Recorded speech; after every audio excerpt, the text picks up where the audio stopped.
Do you hear me? Got it? Okay. The board met in closed session, and can we get everyone's attention, please? Thank you. In closed session, the board took action by a vote of 5-0 to approve the settlement agreement regarding an anticipated litigation pursuant to Government Code 54956.9 D2 in connection with a potential lawsuit against the Palo Alto Unified School District by a former student relating to the district's response to an alleged Title IX incident. The district agreed to settle the matter for $190,000 in total. An additional term of the settlement was to meet with the former student to discuss the district's conduct and steps taken to improve similar processes going forward, which has taken place. Okay. Happy New Year. Let's start with the agenda order. Any comments there? I would, actually, I would like to, Could you speak into your mic? yeah, I would like to propose that we move up item 6B, the 231 Grant Avenue staff housing item to, I guess, right after the report. Is that the right place? Yes. Yeah, okay. So right after the report, since there are a number of people in the audience here to speak to it. I'll second that. Wait, I'm sorry. Yeah. Hang on 1 second. Yes. We'd like to suggest that we move it to immediately follow open forum and Okay. proceed reports. Okay, Proceed reports. so we'll have it Okay. after item 3A then. I second that. Okay. Is they all in favor? All in favor? Oh, yeah, so now, Well, first we have to see what other switches happen, and then we'll go to move to approve it. Okay, any other changes? I've got out here there's been a request to move item 6B. Oh, earlier, we already got that. A request to pull 2G, the Gun High School International Field Trip to Germany, and 2H off the agenda. okay. Okay? I mean, those are on the So those are going to consent, come off, and we're going to move up the staff housing to our new 4A. Any other requests for changes? Okay, all those in favor of the new agenda order? yeah. Aye. Aye. Do we have Mr. Palmer on the phone? Do we have Mr. Dauber here? Yes, can you hear me? Vaguely, can you speak up? Or can we turn him maybe up? we can turn the volume up, yeah. I actually think you might have to do a roll call vote because he's Yeah, on the because he's not phone. here. Yeah. Okay, That's so correct. first, student preferential vote? Aye. Aye. Okay. You think I have to go through each person? Yeah, roll call vote. To approve the agenda order, Mr. Dauber? Aye. Drop? Aye. Bing Caswell? Aye. Collins? Aye. Aye. Okay, great. Here's our agenda order. Moving on, the first is the consent calendar. Do I have a motion to approve the consent? Oh, wait, I have a little blurb to read about the consent calendar. These items are considered routine and will be approved in one action without discussion. If a board member requests an item be removed from the calendar or a citizen wishes to speak to an item, it will be considered under action items. So moved with the removal of G and H. Do I have a second? Second. Okay, student preferential vote. Aye. Mr. Dauber? Aye. Mr. Drop? Aye. Ms. Payton Caswell? Aye. Mr. Collins? Aye. Aye. Okay, great. Consent calendar, done. So moving on to open forum. One moment, I want to get there. And in case anyone missed it, in that consent calendar was the district calendar for the next couple years. So if you've been waiting for it, it's in there, it's approved. On to open forum. If you wish to speak, anyone wishing to speak on an item that is not agendized, now is the time to do it. You fill out a card over here by Vicky. Vicky, can you wave? And get it up to Vicky, and we will have it up here. And I think we've already got some cards now. When I call your name, come on up to the dais. You'll have 3 minutes, not to the dais, to the microphone. You'll have 3 minutes to speak. And there'll be a little light that'll come on when you have 1 minute left. Okay. Here are, we've got Carrie Manley and Terry Baldwin. Seem to be our only two. So Carrie? Thank you, and say a prayer. I'm a little nervous, but my name is Carrie Manley. My husband and I have 2 children who attended district schools and are now both in college. And I am here tonight, first and foremost, to thank our Assistant Superintendent, Yolanda Conway, and her amazing team for a remarkable event that they organized, I don't know how, but heroically and with so much collaboration. it was called the Family Leadership Summit. And I'm personally grateful for the chance to reflect on what it meant to raise a son with ADHD and dyslexia.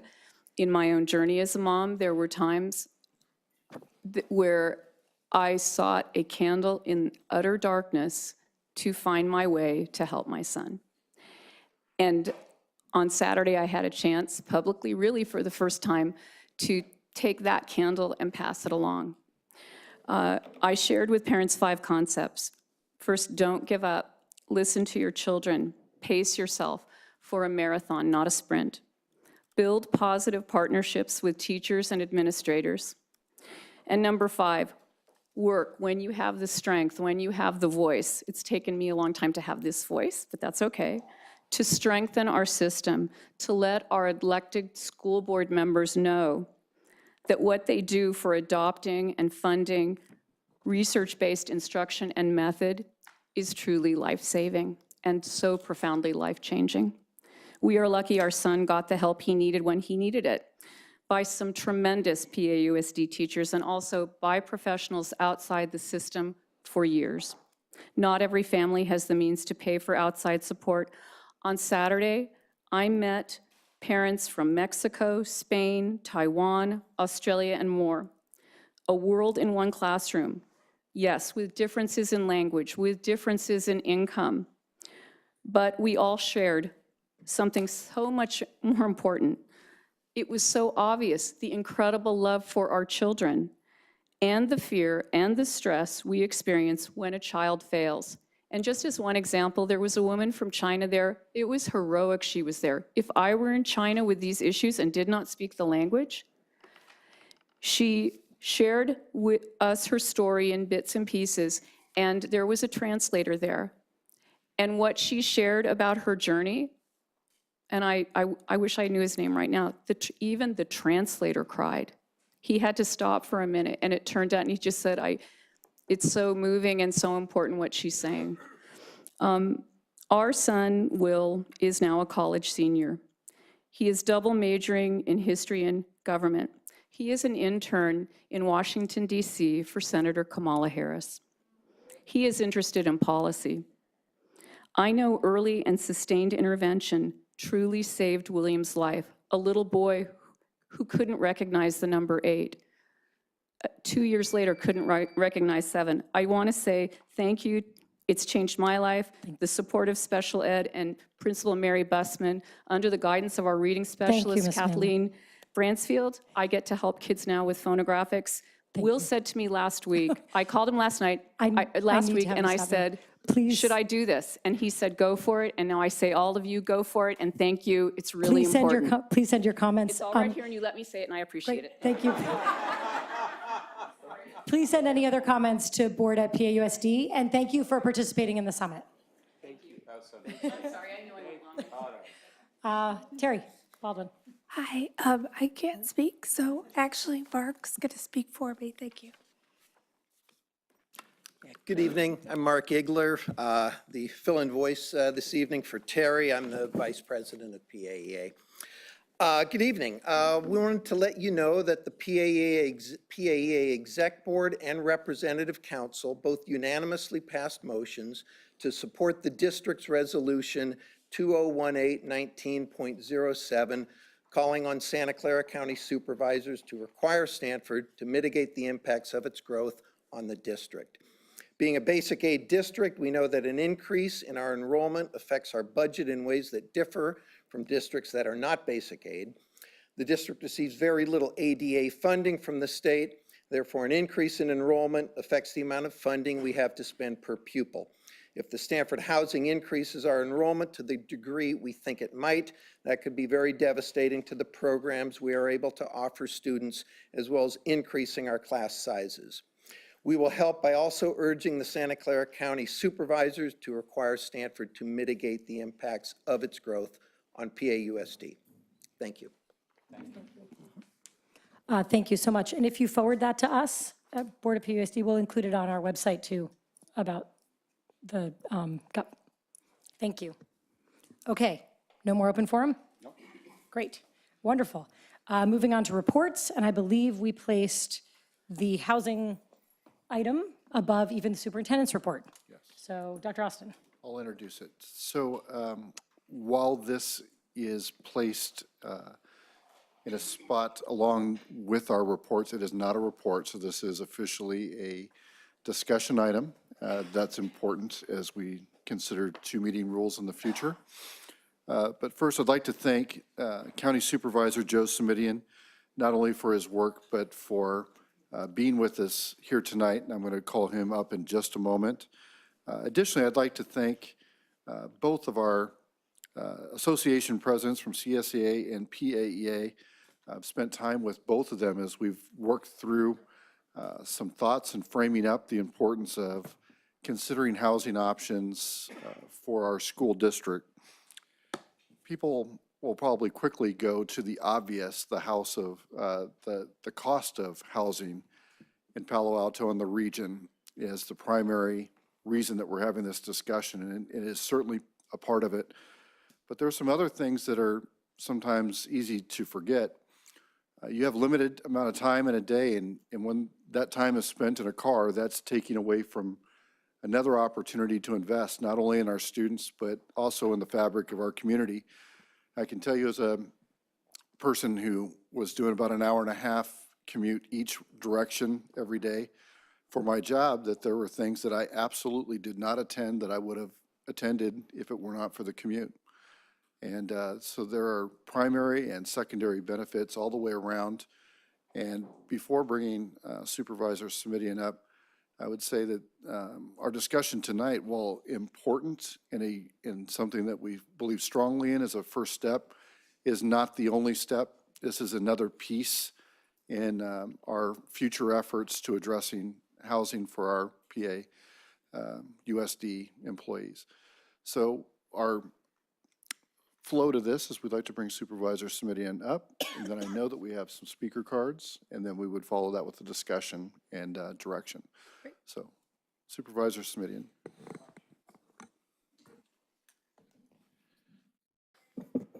I share something with your earlier speaker. The only time I get nervous is when I hear a superintendent say, I'm going to call Simidian up. You don't know where that's going to go. Thank you very much for the opportunity to present to you tonight. I'm going to begin by observing something that I know you all know, and in fact, you know it better than I do, which is that the strength of a great school district is a function of the people in that district. If you have the ability to attract and retain top quality teachers, top quality staff across the board, then you have a great district. If you don't have the ability to attract and retain those folks, you don't have a great district. You can't. So the question is, what's the biggest looming impediment to the ability to attract and retain top quality staff in the Palo Alto Unified School District and in other school districts in the immediate vicinity? And the superintendent has already telegraphed my answer would be the high cost of housing. And I think it is sometimes hard for those of us who are already in place to realize just what a barrier to entry the housing costs are. I will tell you that when I learned that in my district in Mountain View, at the intersection of the Central Expressway and Moffett, so it's immediately adjacent to the Central Expressway, right across the street from the railroad tracks, that a two-bedroom unit there starts at $5,300 a month. I started to ask myself, how is that affordable to people making a good middle-class salary, at least as we used to think of a good middle-class salary? And then I started to think about the fact that I grew up in this town, as some of you will know, as a teacher's kid.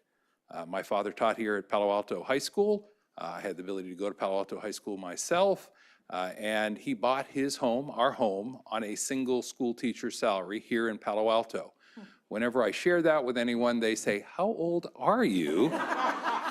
And the answer is not that old. There are people in this room who can remember when that was possible, that a single school teacher salary would be sufficient. Obviously, today it is not, and even the cost of rental housing is prohibitive. What does that mean?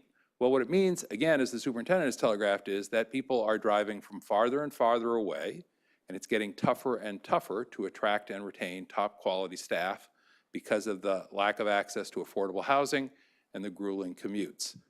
It also means that time on the road is time not spent with kids. So we would hope that a teacher might be available to be there for an after-school event, for a play, a concert, robotics, sports. Can't do it if you got to get back on the road. You're going to hear about that, I think, from some of the speakers tonight. We would hope that they could be there maybe just a few minutes early to spend some time with a kid who needs that personal help. Can't do it if you're stuck on the road. We would hope that they would show up fresh and ready to face a day full of challenging young people. Can't do it if you're exhausted from the commute day after day after day after day. We would hope that this district and others in our area would be able to compete with others, but you can't attract and retain those folks if places elsewhere are saying, hey, come here, have a good quality of life, live in an affordable house. So the question is, can we do anything other than wring our hands and express dismay? And the answer is yes, we can. And coincidentally, when I go to my district office, which is in the North County Courthouse here in Palo Alto, just a block and a half off California Avenue, I couldn't help but notice every day for the last 6 years that we have 1.5 acres of underutilized county property right across the street. There is a building there. It's about 8,000 square feet. It does have important county services there, but they can be relocated. They're valuable services. But in this day and age, if you've got 1.5 acres and you've only got 8,000 square feet on it, and it's surrounded by 4-story buildings, you start to say, isn't there a better use? Couldn't we do more with this property? And the answer is yes, we could. It could accommodate probably 60 to 120 units. I'm going with 60 to be modest in my expectations. That 60 units could conceivably serve as many as 5 different school districts that could each have a dozen teachers or other staff members there if that was their wish. And we could make a small dent in the problem. Now, 60 units is not a solution, but before you can get to 600 units, you have to build the first unit, the second unit, and the third unit. Before you can get to the second, third, and fourth project, you have to build the first project. And perhaps most important, if you want people to build other projects and other units, you have to demonstrate that it's doable, that there's a model that works. Now, there's more than one model that works, but here's the model that I have in mind. And it's just a concept at this point. I don't know if you have a copy of our one-page concept paper or not. If not, happy to hand it to you in a minute. But the notion was this. The land's probably worth something like $12 million. I'm putting $8 million an acre on it for 1.5 acres. Construction cost for 60 units would probably be something like $600,000 a unit. That's $36 million plus $12 million. The PAUSD students will quickly tell you that that adds up to $48 million. How do you make that project affordable? Well, if you could say, County of Santa Clara, it's your land, would you put the land into the deal? That gets rid of 1/4 of the cost right off the top. That's $12 million gone. Then you could say, well, is there a place to find another $12 million? And if you could say, hey, County of Santa Clara, could you find $6 million in housing funds? City of Palo Alto, could you find $3 million in housing funds? 5 different school districts, could you each find $600,000 in housing funds? Now we're at a higher level of math, but even so, I know these talented students could tell you that if you add all that up, it's another $12 million, which means that the $48 million project is now down to $24 million. And that means you could literally cut half the cost off the project. And if I could turn around and say to folks who work here or who would like to work here, would it be more likely you could be part of this district if you could find a place that costs half the going rent? I think you know what the answer would be. So what I'm asking is not that you sign a deal, because there is no deal to sign. I'm not asking that you say yes to an agreement, because there is no agreement. A year ago, this was just a notion I had. I am delighted to be able to report to you that in a year, the Board of Supervisors has voted unanimously to set the site aside for teacher housing, has voted unanimously to put $6 million in funding aside to support the effort. The city of Palo Alto has voted unanimously to set $3 million aside. And we have already been in touch with 4 other districts, including the community college district. 3 of them have given formal direction to their superintendent, and the 4th one is in the process of working that through. We saved the best for last, which is why I'm here tonight, and we're hoping that through whatever process works for you, you'll give direction to your superintendent to sit down and negotiate what something might look like that would work for your district. I think what I'd like to do is stop there, see if you have any questions. My hope, as I say, is that Palo Alto will continue to be what we used to call a lighthouse district because it can attract and retain the very best and talented staff. And I think if we think this problem isn't a significant one, we should ask ourselves, what's it going to look like in 2, 5, and 10 years when so many of the folks in this district who are at that certain age decide to retire, and we really are out there looking for the best and the brightest to come to our district. Why don't I stop, see if there are any questions? If you gently nudge me back to my chair, Madam President, I'll happily go there, and then you can hear from folks who want to speak on the item. Thank you, Supervisor Simitian. I think we can nudge you back to your chair for now because we're going to take public comment, but we reserve the right to call you back up again. Thank you. Awesome. Okay, yet again, 3 minutes. Come on up, and when the timer goes, I'm going to cut you off. Terry Baldwin, or your spokesperson. Liz Brimhall, Joshua Little. And if you could, I'm going to call 3 names in a row so you can cue yourselves up.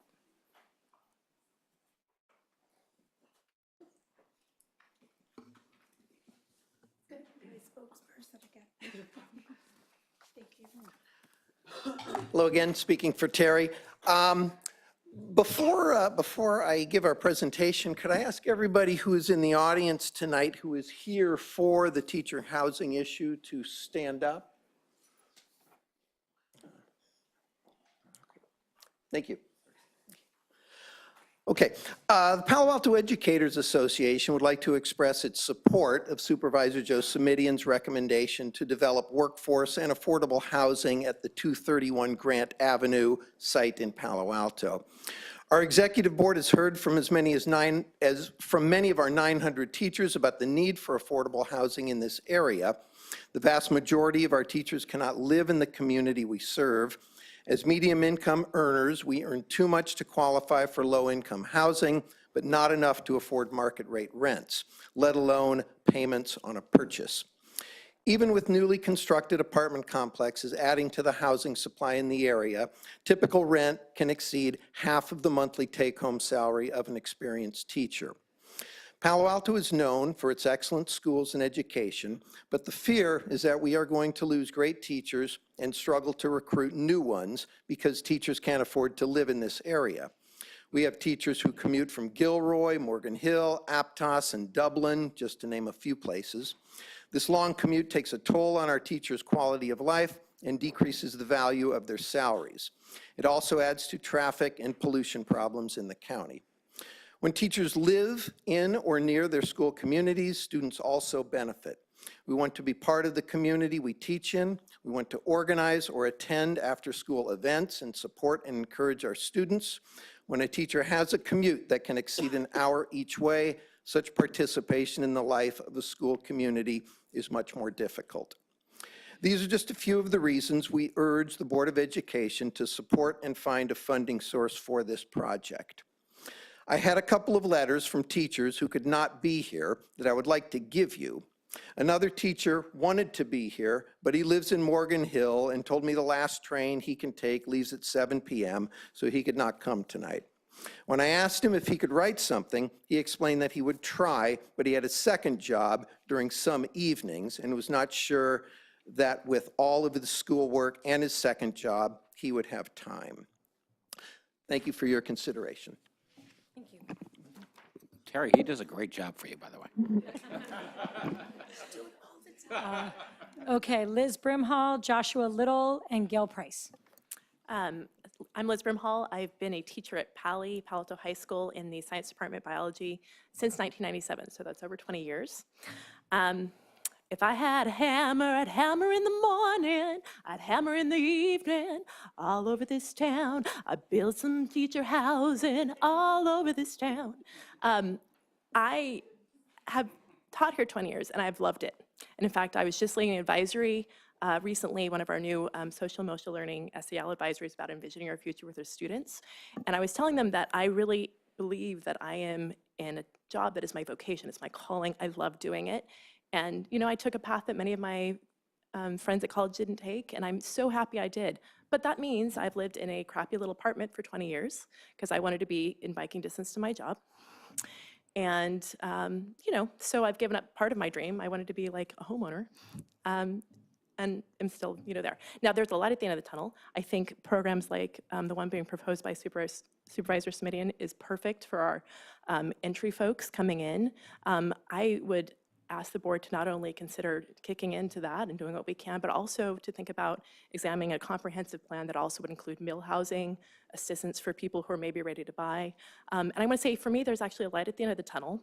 Through the help of Landed, which is a program that helps teachers and does down payment matching. I just actually did buy a home, and it's about 15-minute bike ride away. So, but it's things like that, and it's taken 20 years for something like that to surface that I could utilize. So please do consider supporting this, and thank you very much. Thank you. Okay, Joshua Little, Gail Price, Jessica Clark. Hi, everyone. My name is Josh Little. I'm a science teacher at Gunn. I also serve on our site council. As a self-mentor, I have the wonderful privilege of reading a statement in support of this item from Ms. Tarn Wilson, a teacher and teacher coach at Gunn. Dear board and community, thank you so much for considering ways to retain excellent teachers and support affordable housing. I have been in the district almost 20 years. As a new teacher coach, I have the privilege of working with outstanding young teachers. They are bright, motivated, caring, well-trained, love our district and our students. Unfortunately, many of them have told me that they are considering moving away so they can afford to buy homes. They all rent, and unless they rent a single room, they all commute long distance. When they are devoting so much time to planning, grading, and reflecting on their new profession, the first to go, of course, is any kind of self-care, such as exercising, cooking healthy food, time with friends and family. Yet there is another cost to our students. When I first joined the district, I could afford to rent in Mountain View. Because I live so close, I regularly volunteered at school and attended school events. After school, I worked with clubs, tutored, and just spent time with students that wanted to talk. Then rent increases drove me to Sunnyvale. 3 years ago, I was able to purchase a condo in San Jose.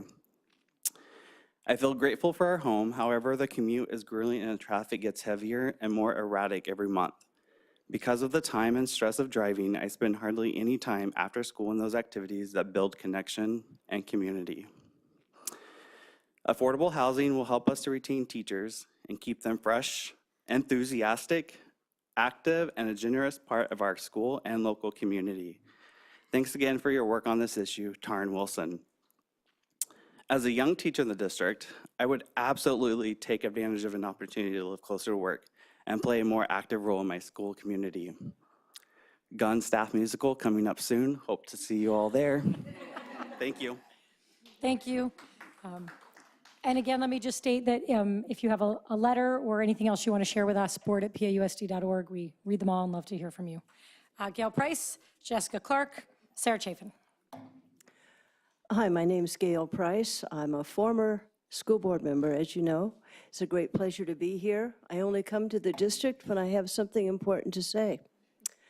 So I strongly support the workforce housing proposal before you. It's something that's overdue. For many decades, we've struggled with this issue, both in my case as a school board member and as a city council member.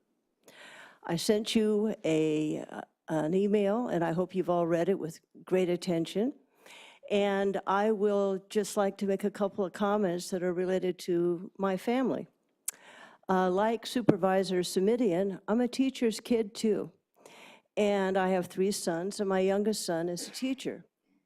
He had the pleasure and opportunity of being a substitute teacher here at Fletcher Middle School, and then he became a teacher, and he had one of his student teaching semesters here. He benefited greatly from it, and he ultimately became a teacher. The downside of this story is my youngest son and his fiancée moved to Portland in June because they could no longer afford to live here. So this is a personal and important story which illustrates many of the points your staff and others have been making to you. You lost a dedicated, smart, handsome teacher. And he is a very good Spanish teacher, and I am sorry every day that he doesn't still live in the area. But I know he'll do well, but we need to try to address these circumstances. So young people or people of any age don't have to move in order to build a positive and a bright future. And I'm happy to talk to you, all of you, about any of these items. I loved being on the school board. Thank you. Thank you. Jessica Clark, Sarah Chafin, Daisy Rozanko. Hi, everyone. Thanks for listening to everyone's stories. My name's Jessica Clark. I'm a Gunn alumni, and I have 3 children in the district. A few months back, when this housing project came before the city, Andy Bloomberg sent a letter to council members in support. Andy is a friend of mine and was my children's kindergarten teacher. He asked if I could share parts of that letter with you tonight. I know that you are familiar with Andy, Ann. My name is Andy Bloomberg. I have taught elementary school in the Bay Area for 28 years, with the last 12 in Palo Alto. I cannot afford to live here or nearby, so I live in Oakland. My round-trip commute averages 2.5 to 3 hours per day. Crawling along in traffic has become a way of life for me. I've begun suffering from insomnia and stress-induced physical symptoms, according to my doctor. Typically, I get home by 6 p.m., sometimes later. I must help with household chores, eat dinner, read email from parents and staff, attend to my own family, and try to squeeze in a little exercise, all by 9 p.m. I rarely can get 8 hours of sleep before waking at 5 a.m. the next morning. The stress of this daily routine has made it difficult to get a full night's sleep. I often begin my drive feeling tired and arrive at school exhausted before the day has even begun. Remember, he teaches kindergarten. The job of being a teacher involves much more than class time with students. In fact, a good teacher needs several additional hours after kids leave. Every afternoon, I feel the pressure to get work done, but also the need to get on the road as soon as I can to avoid the real brunt of traffic. So I find myself working during recess, lunch breaks. I bring work home with me in the evenings and weekends. Since my commute has worsened, I don't have time to engage with kids and parents after school in the way I'd like. And I'm sad to say last month Andy resigned because he collapsed over Thanksgiving break from exhaustion. And we have lost a real great teacher. And Ann worked at Palo Verde with him. And I'm sorry, I'm a little emotional because he had to wait with kids. So there's so many other stories like this. So thank you for listening. Thank you. Sarah Chafin, Daisy Rozanko, but you're going to have to correct it when you get up here and it's your turn because I can't read it. And Alex Antel. Hi, thank you very much for having me here. My name is Sarah Chaffin, and I'm an advocate for teacher housing throughout the county. And first of all, I want to thank everyone for sharing their stories. I know we have limited time, so I'm not really going to talk too much about all the personal stories that are really heartbreaking and affect the teachers. What I wanted to talk a little bit about is really building a teacher housing project from a practical standpoint. And I think it's really important that the board take advantage of this opportunity. It's very, very difficult to get a piece of land in this county to build anything, and it's almost impossible to get land to actually build teacher housing. So I think that Supervisor Simidian should really be commended for that, and I think the board should take advantage of that opportunity. The other benefit of this project is that we've held numerous teacher town halls. There was one at Gunn High School where over 100 community members attended, and we've held them throughout the county. We have community support for this project, which can be, a problem when you're building new housing. And the other thing is the location of the project is really not near any neighbors, which sometimes can be a problem when you're trying to build new housing. So this is like the perfect opportunity to take advantage of this model, which, is really a new model because currently most of these projects are funded through tax credits, which teachers do not qualify for. So I really urge the school board to take advantage of this opportunity. It's a pilot program. and it's a model that could be replicated throughout the Bay Area and the county. Thank you. Thank you. I appreciate the enthusiasm for it, but can I ask everyone to hold their applause just to make it a safe space for people from different viewpoints, no matter what the topic, to come up and speak. Daisy, can you please tell us your last name, because I can't read it? Renasco. Renasco. Thank you. I'm sorry to have put It's you. okay. I probably can't pronounce your last name either, so it's okay. Perfect. Awesome. So my name is Daisy Renasco, and I am currently a math and computer science teacher at Gunn High School. I've been a member of the PAUSD community for 17 years in a variety of roles, as a teacher, as a TOSA, as an instructional coach, and as a parent. Our oldest child is in 4th grade at El Carmelo. I'm here before you this evening to show my support for the Affordable Teacher Housing Project and hope that you will all vote to approve funding for this important project. There are many teachers in the district that cannot afford to live in the community in which we work, and as a result, teachers commute from all over the Bay Area, such as Santa Cruz, Half Moon Bay, Morgan Hill, San Jose, just to name a few, in order for us to afford our homes. My family and I personally live in San Jose, and all 4 of us commute to Palo Alto. Myself to Gunn, my wife to JLS, my daughter to El Carmelo, and soon our son to a daycare here in Palo Alto. The amount of time teachers and staff spend commuting to Palo Alto prevents many of us from being able to stay after school to offer support to struggling learners, attend IEPs and SSTs that are scheduled after school, support and celebrate our students by attending their sporting events, musical concerts, and art displays at a local gallery, and chaperone a nighttime event for students. Leaving Palo Alto anytime after 4 p.m. ensures that my commute home to San Jose, which is 18 miles, will take over an hour. By approving funding for the Affordable Teaching Housing Project, teachers would not only save time on commuting, but also build stronger relationships with our students in our school communities, which will only improve learning. I lived in Palo Alto for a short time a few years ago, and there were so many benefits to living here as a teacher. I was able to attend parent events at my daughter's school. I could easily go to watch the theater production at Gunn and be home in 5 minutes after the show ended. And my daughter didn't have to get up at 6 a.m. in order to leave the house by 7:15 to be at school on time. Sadly, this was not financially suitable for our family, and we made the difficult decision to move back to San Jose. In addition, I'm also confident that as a district, we lose qualified teacher candidates due to the housing cost in the area. So I know you, the school board, are asked often to fund projects that will improve our district, and I do not envy your position of trying to decide which projects will be the best to support and fund.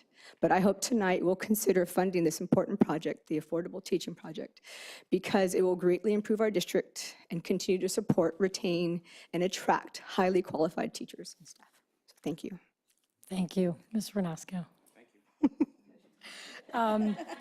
I'm going to do it one more time because I can't tell what this says. Alex Antel, I think it says, and then Jade Chow, Meb Steiner. Hi, I'm Alex Antebi. I may not have written that clearly enough. I'm a parent of 2 kids. My daughter, one in high school at Pali, one middle school. I've been to about a bunch of meetings, meeting with their teachers. Some of them live in Pacifica, et cetera. And I actually, have empathy for them and for their commutes. We actually, my family was living in New York, and we moved to Palo Alto because my wife said they have the best schools, and we're very happy we made that decision 10 years ago. And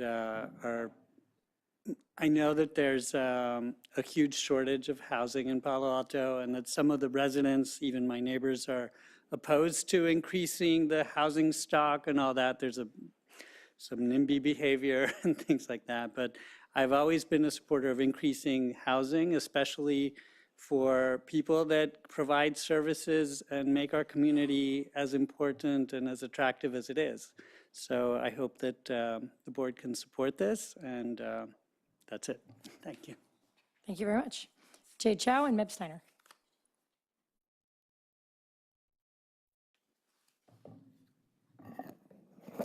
Good evening, everyone. My name is Jade Chow, and I am the president of the PTA, Palo Alto PTA Council. The PTA Council is an association of 17 schools and 17 PTAs and PTSAs. Teacher is in our middle name, PTA. And that is why we are generally supportive of our teachers, and the PTA Council will be learning more details about this plan. One of the PTA Council asked on the Stanford GUP, which was discussed a little earlier, on the development agreement, is the teacher housing. And this is our PTA Council fact sheet. And on page 2, number 3 on our wish list is to ask for housing and full-time housing for full-time teachers and staff housing for PAUSD. And as a parent of an elementary school student, I was a room parent in my elementary school classroom. And my son's teacher had to commute all the way across the bay when she had 2 children of her own. One day when she was rushing to get to school and getting her kids out the door, her son slipped and chipped his tooth. She had to arrive late to school because she had to tend to him. It was very stressful for her son, for our kids, and really for everyone. But she still arrived to teach her class that day because of her dedication. So as a parent and PTA member of the PTA, please support our teachers. Thank you. Thank you.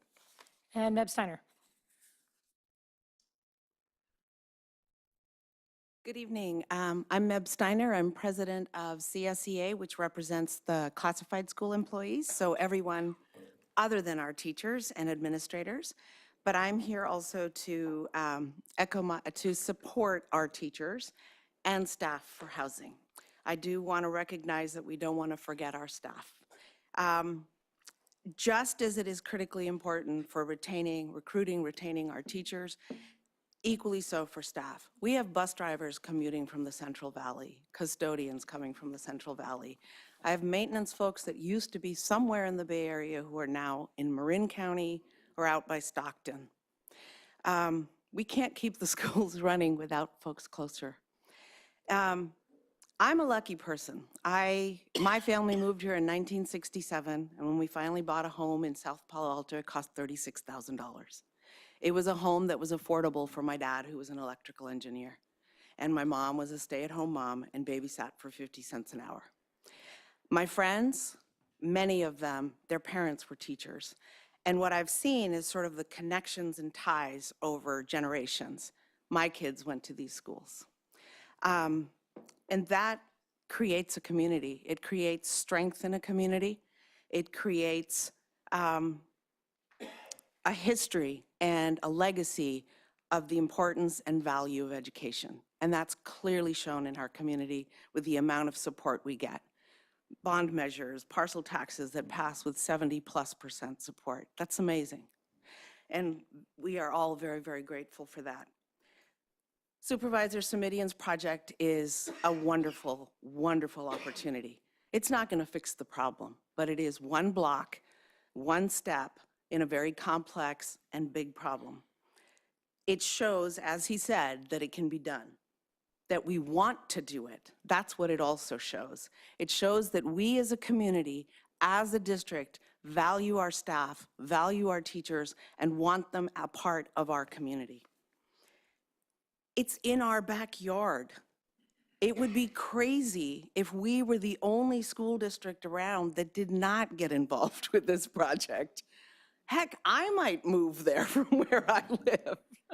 It's right by Cal Ave. The restaurants are great. It's Caltrain. You can get to the game in a heartbeat. But what I really, really want to say here is Supervisor Simitian's not asking for us to sign a dotted line or hand over a check, but to set aside and think about and continue talking. And I urge us to take advantage of this opportunity. I speak in support of our teachers and all of our staff. And thank you. Thank you. Okay. Colleagues, as Supervisor Simitian said, he's available to come on back up and answer questions if we'd like. Why don't we start with, if there are any questions or comments, Ms. Bacon-Caswell? Well, first of all, I want to thank all of the teachers, particularly the ones who have to commute from who knows where, who are here this evening. A couple of stories over time have sort of stayed with me.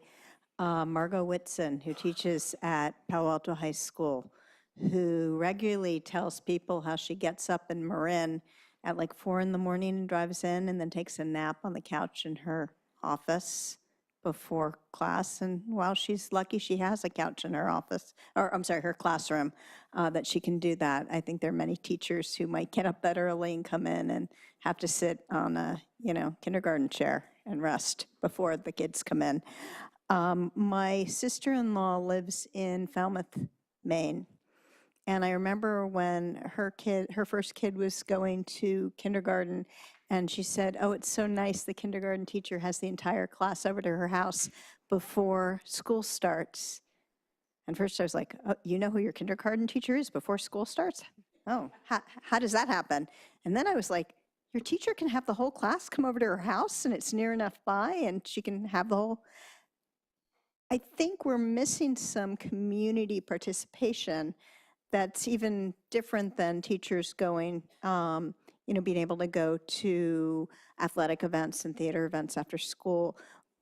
We talk about it takes a village to raise our kids, but everybody who's part of raising our kids needs to live in the village, or a good portion of them, for that to actually work.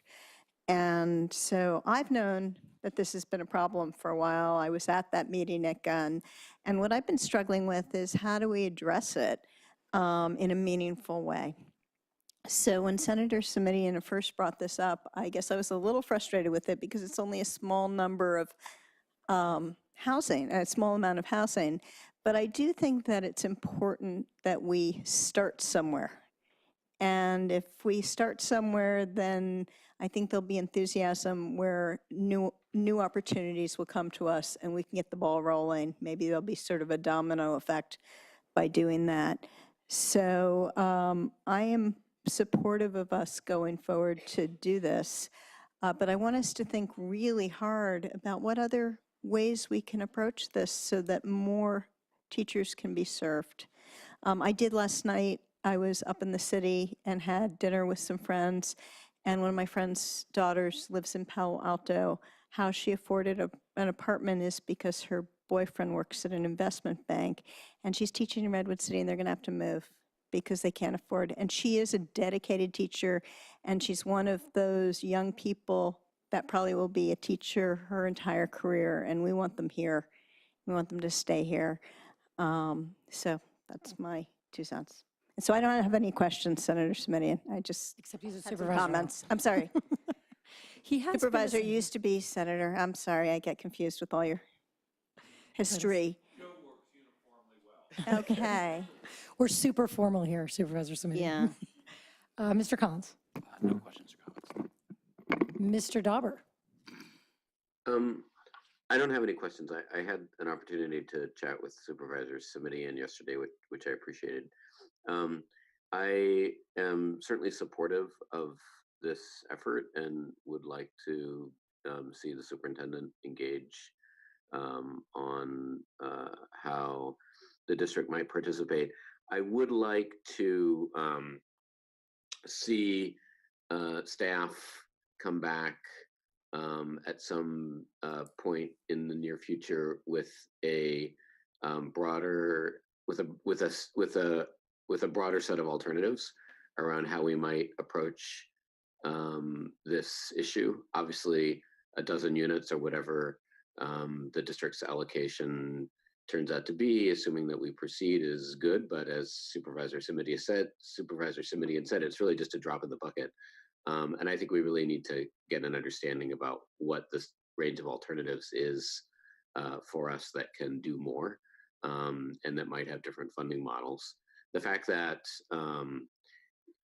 it's likely, I would think, that operating funds, either directly or in the form of reserves, would be needed to participate, limits the scalability of this kind of option. So I would be particularly interested in other funding mechanisms that don't draw on the district's operating funds.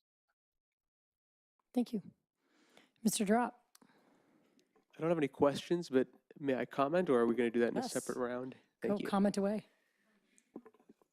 There are projects that we fund that build on others and enhance the quality of education. And then there are projects that get to the very goal of our purpose here. And this is the latter, I think, because as everybody has said, education is really a community pursuit.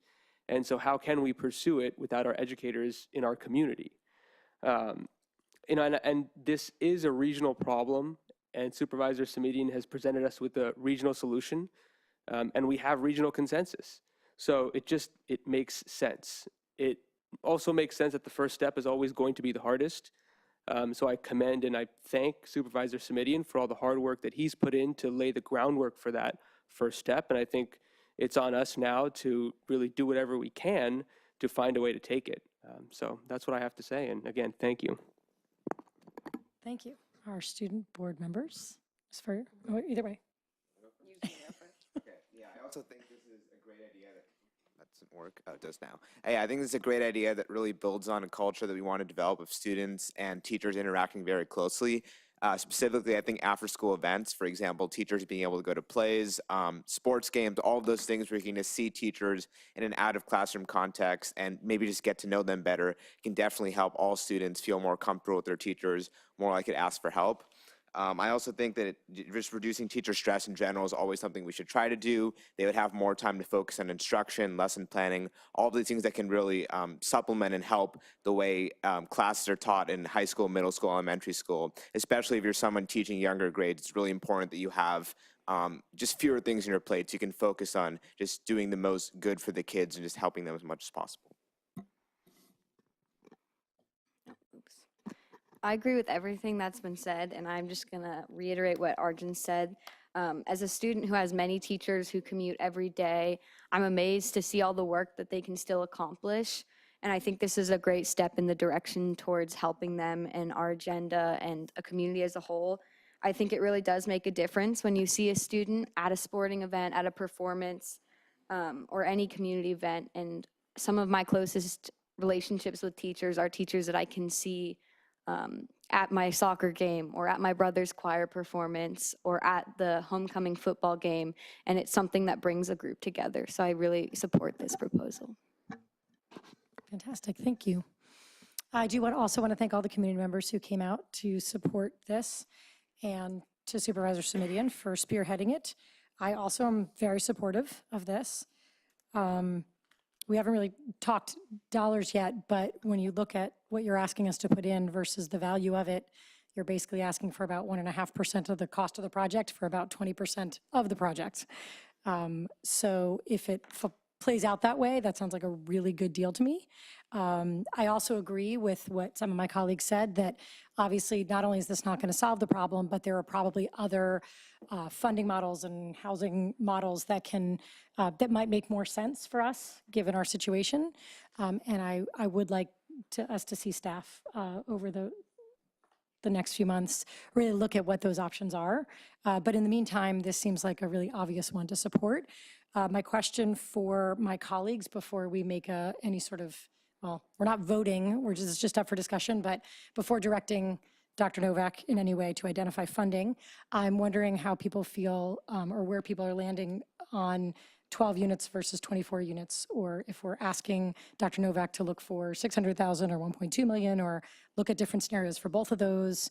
I want to see what my colleagues' appetites are for jumping into this whole hog. I guess that's the first I've heard that can we take 60? I mean, no, seriously, I mean, I don't know what this is the first I heard that there were. Approach. Right. What I perhaps should have mentioned earlier is that sometime in the next month or so, we expect to do an RFP, or request for proposals, at the county to get a formal development partner who will help us carry this project forward.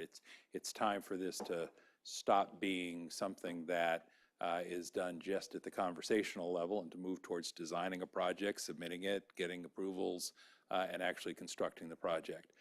It remains to be seen, once we do that work, the project could be just 50 units. It could be 80 units. We'll find out. I tried to be modest in my expectations because the initial site assessment said 60 to 120 units were possible on a site of this size, with a structure that would be consistent with the surrounding neighborhood.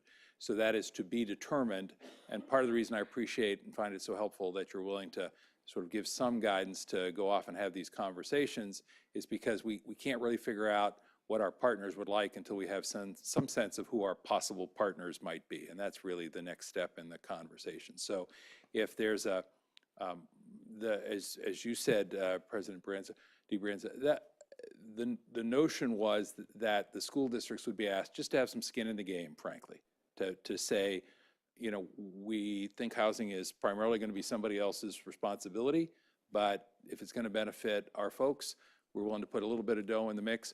Where that money comes from is part of the conversation, I think, that your superintendent is going to want to have with the capable staff and the folks in the community.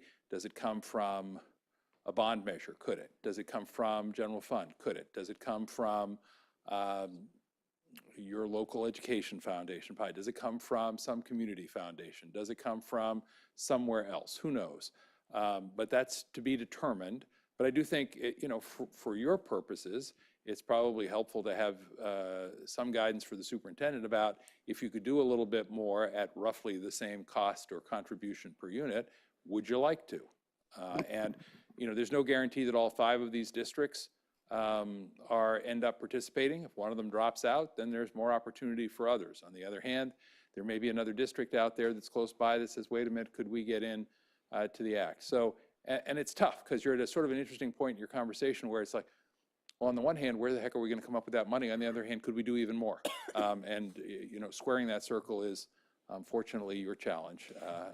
So I guess my question to you is it useful to you? Does it give you more information that would help you in this planning process if you knew from us something more specific than we'd like some skin in the game?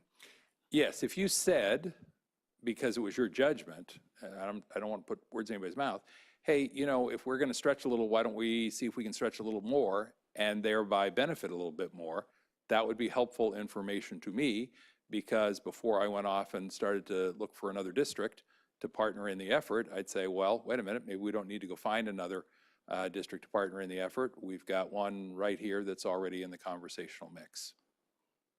So if I may, Yeah. I think if we're, it seems like that this is a parameter I didn't even realize was in play.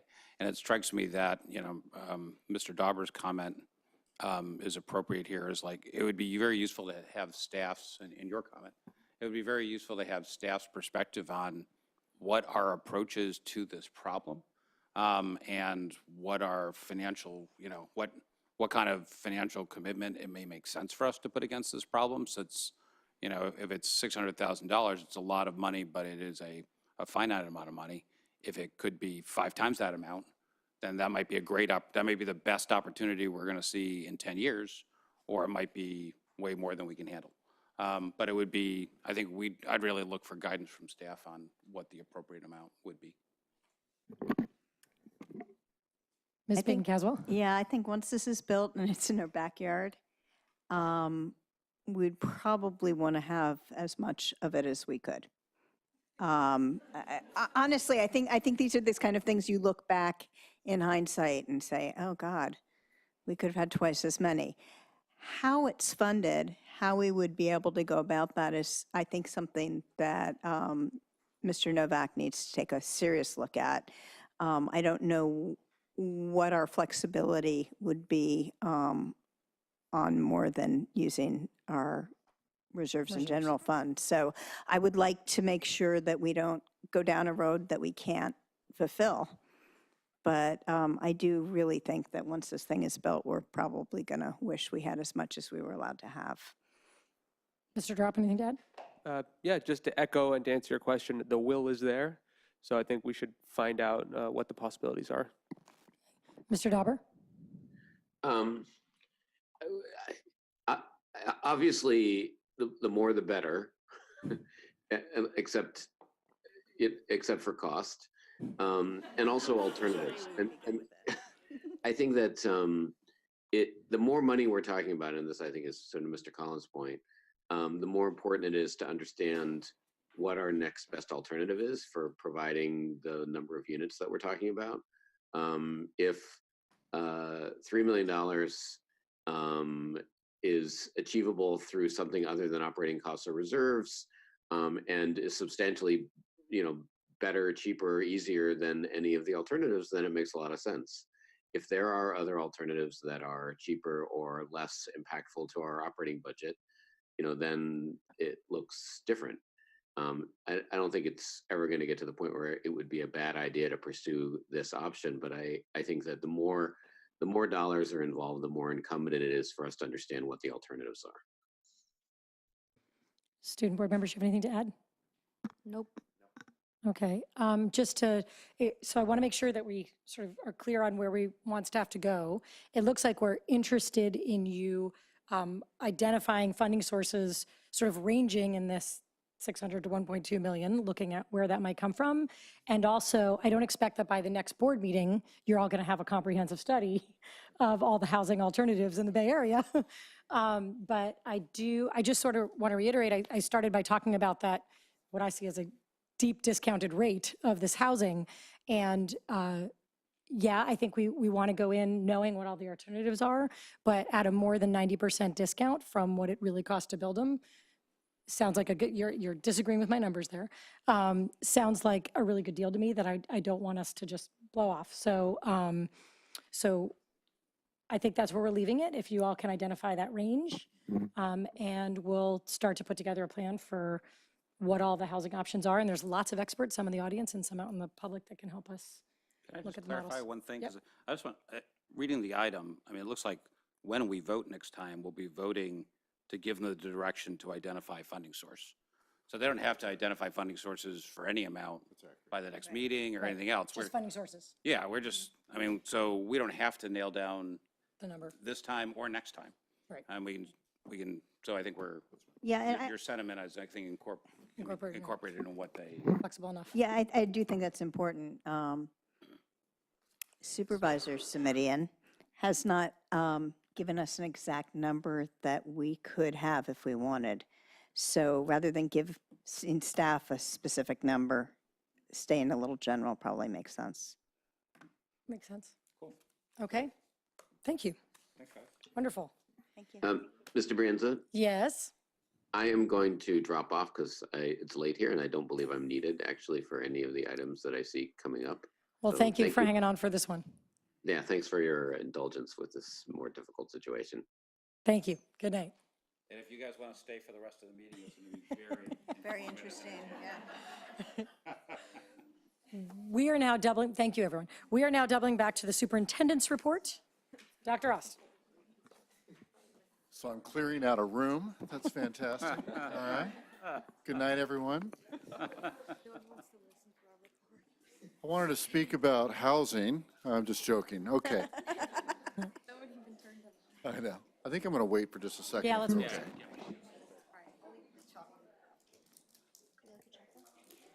You don't necessarily have to vote on it next time. We can discuss it again next time. We may have to give some direction next time. We'll figure it out. Just we might not know how many units. It depends on how specific it's going to be. We might not have enough information. Right. So we might have to stay general. Right. We can just tell them, come back with a range. Yeah. We could Where say- would come from? we could just vote that we're comfortable With this range. but Yeah. we need to know what the range is for the next one. Right. Okay, are we ready to continue with the superintendent's report?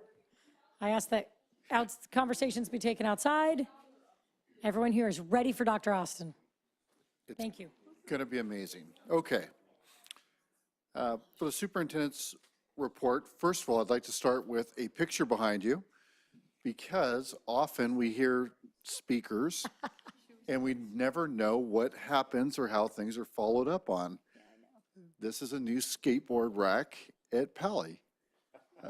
A start in that process. So, yes. So not only that, this is an evolved skateboard rack, much improved from some of them I've seen in the past. So pretty good start. So thank you, Dr. Novak, and to Mr. Ellis and everyone involved in getting these going, and we'll see how it works. And if it's successful, we'll scale that up. Next, funny, I was joking that I was going to talk about housing, but I actually am for just a second. Just in a foreshadow for our January 24th study session, some concepts around PAUSD housing are going to be introduced at that meeting. It's going to be something that we are going to touch on. Nothing well-developed, but we are definitely going to touch on it, and it's becoming more than just a thought.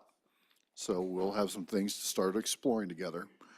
And I'm very excited about the work with Supervisors Committee, and I think there's some real potential there. Our first conversation will be around how can we get all of it. So we'll go from there and see where it goes. Couple things with our board agenda tonight. We had made a commitment to have something of substance on every single agenda when it comes to our work in equity and excellence. And one thing I can tell you is we're sketching things out and having our plan out a year in advance. It is not difficult to find things that are of substance to either discuss, to share, to celebrate, including tonight. And when we get to that in just a moment, our report about our Saturday event, we're really excited, and I'm going to tell you, fully committed to this work, and excited about where we're going to go together. One thing I wanted to share with everyone, because it's the behind the scenes work that sometimes goes unnoticed and really should go unnoticed. But working together and trying to problem solve things for our comprehensive plan that we're going to start to share and work through with you on the 24th. The secondary benefit of that is a lot of time together with a staff that does not have a lot of time together, meaning that we are a new team, and the opportunity to have days when we'll walk into a room and first thing in the morning and leave when the sun is out down, but to be solely focused on a task together is really good. And it's like any great teams have to struggle through some things and work through some things and get to know each other. And I want to report to everybody that that's happening. And we're learning to work together, and that's going to benefit everybody over time. Tomorrow, I have 2 PTA meetings and a staff meeting. That's only reportable for you to let you know that the outreach efforts are really starting to pick up. Now that we're starting to get our feet under us here, we can get back out with everybody. With what we're calling internally the big plan, we will have a better name for it by the 24th. But the comprehensive plan, I do want to just talk briefly about where the input is coming from for this plan. We did a pretty detailed staff survey that went out to all employees of the school district. We had hoped for a 20% response rate, crossed our fingers for a 30% response rate, and received a 70% response rate. Detailed feedback, quantitative and qualitative, and really helped us to understand themes. I heard a speaker recently that said opportunities are where your complaints are. And you think about that for just a second. One thing I've really enjoyed here is that the complaints come in the form of constructive criticism and also almost always with suggestions, which is really making this work easy to frame up. I can tell you that's not the same everywhere, but it's been really nice here. We had a video podcast that went out soliciting input that went out to about 20,000 email addresses of our parents, and we received feedback through Let's Talk, which continues to be a very strong tool for us. We met with all of our secondary instructional leaders, which is instructional leads, 40, 50 people in this room, all content leaders at our middle and high schools, and got their feedback, detailed, targeted feedback in very specific areas. Clarice Haxton and I conducted 3 sessions Saturday at the family leadership meeting and received targeted feedback, very specific targeted feedback in these areas. 25 Churchill meetings, which are the entire district office and related offices, including our maintenance and operations. And then we've reviewed all documents and previous plans. So we have done the input work, and I have to tell you, like all good work, the real work now is identifying the most impactful levers and getting this down to something manageable, and I think we're very close. So that is it for me tonight. Thank you. Ms. Freer. Okay, it's hard to follow that teacher housing discussion, but I'll try my best. So our most recent update is actually involving Gun as well. We had a Pali ASB bonding with Gun SEC to plan some combined events for the future and to share ideas about logistics and how we run and how we can work together in the future. So that was pretty successful. As for Pali ASB, we've been splitting up into committees to tackle different things and to plan different events. The first committee is actually gathering course selection data, so hours of homework for different courses, to give input to underclassmen who are choosing their schedule for their next year, hopefully to be done by the time that comes around. Our second committee is planning our winter formal dance on February 9th, which is pretty exciting, run by all of our underclassmen officers. We also have our famous SCO Globe concert, which is a student performance during lunch throughout January 22nd through 25th, which Pali students love. It's a really big event. If you guys are ever on campus, I encourage you to come. And finally, our last committee is working on planning our winter rally, which is events, a student versus staff basketball game, and the final prom reveal location on January 22nd. And some other exciting things coming up. ASB members will gladly be attending the district financial training to learn about managing student money, and very exciting. We also had the Pali basketball team beat our rivals Los Gatos last Friday. We also have our upcoming Club Day event for second semester clubs on February 1st, and club apps are due January 22nd. And following that, we also have an ASB-hosted student basketball tournament through the 28th and 1st. And we also have a dinner coming up that ASB members will be attending to promote sustainability at our high school campus and to discuss ways to improve our carbon emissions at school. We also have our Pali Juggling Club hosting their famous event, Game of Throws, which is the 25th through the 27th. It's a very famous gala show. It was very popular last year. They sold out. And those ticket prices are $10 per person. And finally, we had our Cookies on the Quad event last, I think Friday, I'm not sure. And it was a really big success, and it's become a really great event to treat students throughout the year. Thank you. Mr. Prabhakar? Yeah, we had a miniature petting zoo at Gun. Not quite a skateboarding rack, but you know, it was pretty fun. So we had a lot of animals there just to de-stress the week before finals. So this semester, last Friday in our College and Career Center, they hosted Gun alumni to come talk about their experiences in college, what they've learned, how college is different from Gun. It was a pretty cool event, especially for people who are in the process of applying for college or are going to apply next year.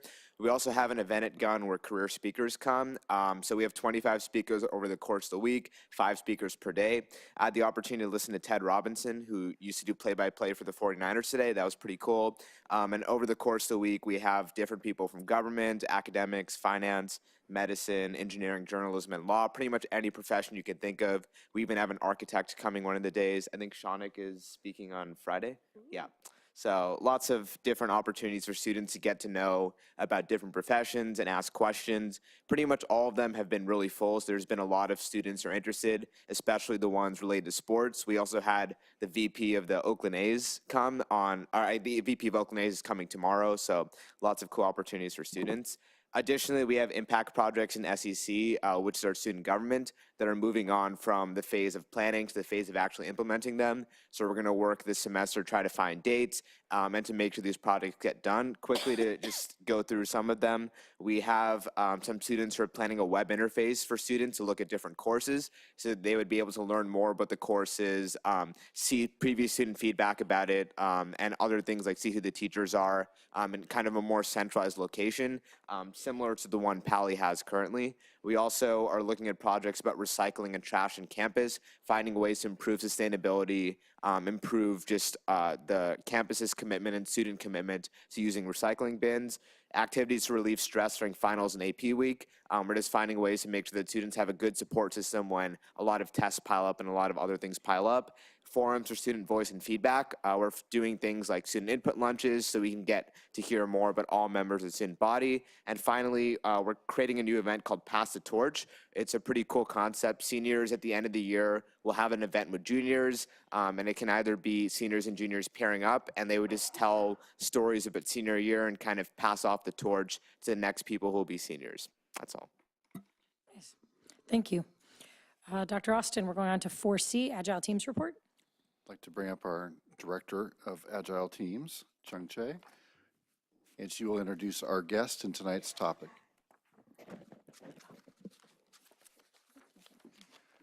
So can I have the slide? Thank you for the opportunity to share a very special program. It's PALI's Early Childhood Education Program. And some of the families that attended the Saturday's Family Leadership Summit got to experience our students in action, where over 100 children registered to be serviced at the child care where this Ms. McDaniel's program was delivering the service in the gym area, and it was really amazing. They were very professional. I know I only have 2 students here, but there were so many students participating to help out with the event.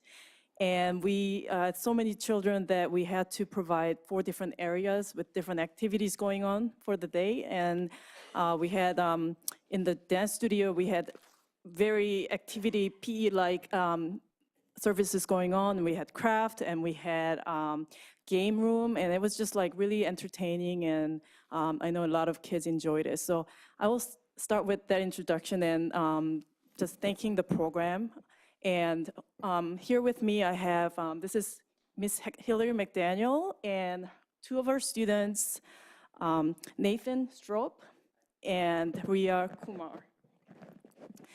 So in addition to having a really wonderful program, early childhood education currently went through dual enrollment process. And I'm here to talk about what that process looked like and journeys we all took together and we learned from. And we're looking at ways to kind of scale up and influence other programs to take advantage of this program, this system that we're developing. So definition of early dual enrollment is basically students can earn academic credit through 2 institutions simultaneously.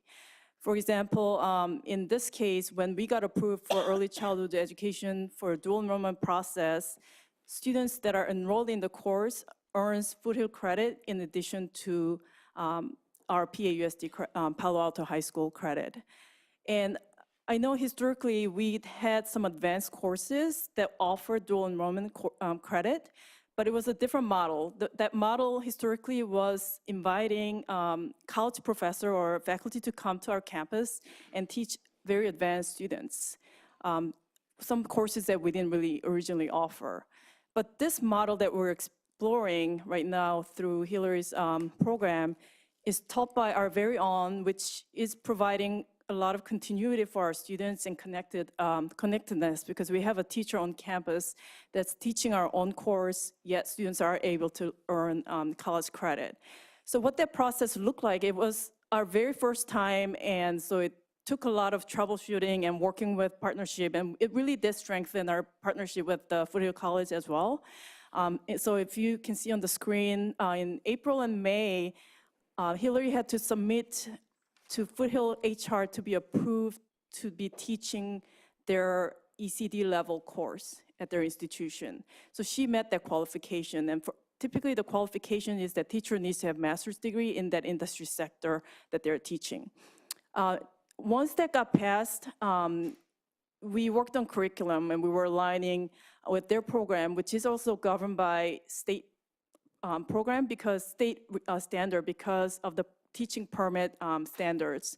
So we were able to explore and align two of our courses. One of them, which is already in implementation, and so students who are enrolled in early childhood education 1 currently is earning Foothill course credit, Child 1 and 56N courses. So then in September, Foothill came and registered our students through their system. And for seniors, it's added onto their application for transcript when they're applying for college. And right now, this collaboration with Foothill really strengthened, and they want to build upon even more, and we're exploring. Now, okay, through her courses, we are looking at 4 different course credit from Foothill. If you add more internship hours, we're actually talking about possibility of state permit, teaching, this is teaching permit that they can be granted. And so we're actually working on writing grant together to allow some of the fees to be removed and those kind of thing governed by the Strong Workforce Program. So that was sort of the timeline. And I want to let Hillary talk more about what this means for her students and the kind of program she has. And so I'll turn the microphone over to Ms. McDaniel. Thank you. Well, I'm really excited to be here. I think this is the 3rd time I've now been here to talk about early childhood development. And it's just so fun to see it grow over the years and see something that I believe so passionately about come to fruition. So for those of you who don't know, I just want to give you a little background on the class. My students in ECD 1, we spend, well, it used to be the C day. That doesn't exist anymore, but it would be the C day, and now it's every time class falls on a Friday. We spend that here at Pally, and whether I lecture, we have discussion, or they're working on projects. But then the other 2 block days, we get on a bus and we go to Greendale. And my students disperse into the 11 different classrooms there. And I think I'm so fortunate to work in a district where I have that site that's dedicated to pre-K education, and my students get to watch those amazing teachers collaborate and do amazing things for their pre-K classes. So that's where they're spending a lot of their time, really hands-on, seeing that curriculum come to life. And I think that is what makes this program really meet a diverse range of students. In the 5 years, you know, whether a student has an IEP or a 504 or isn't motivated by traditional classes, or students who are motivated by traditional classes but just quite honestly want to leave Pally for a little while and like be present in the moment, and the being with those pre-K kids forces them to do that because they can't be on their cell phone, and with Jenny over here who's like tugging on them like, pay attention to me, right? So this experience really transcends all the different challenges that students might face, and it satisfies something in them. They often go skipping to class. How many high school teachers can say that? My kids like go skipping off to their class, and the joy on their faces, my high school students, right? It's amazing. I'm so privileged to be able to do this.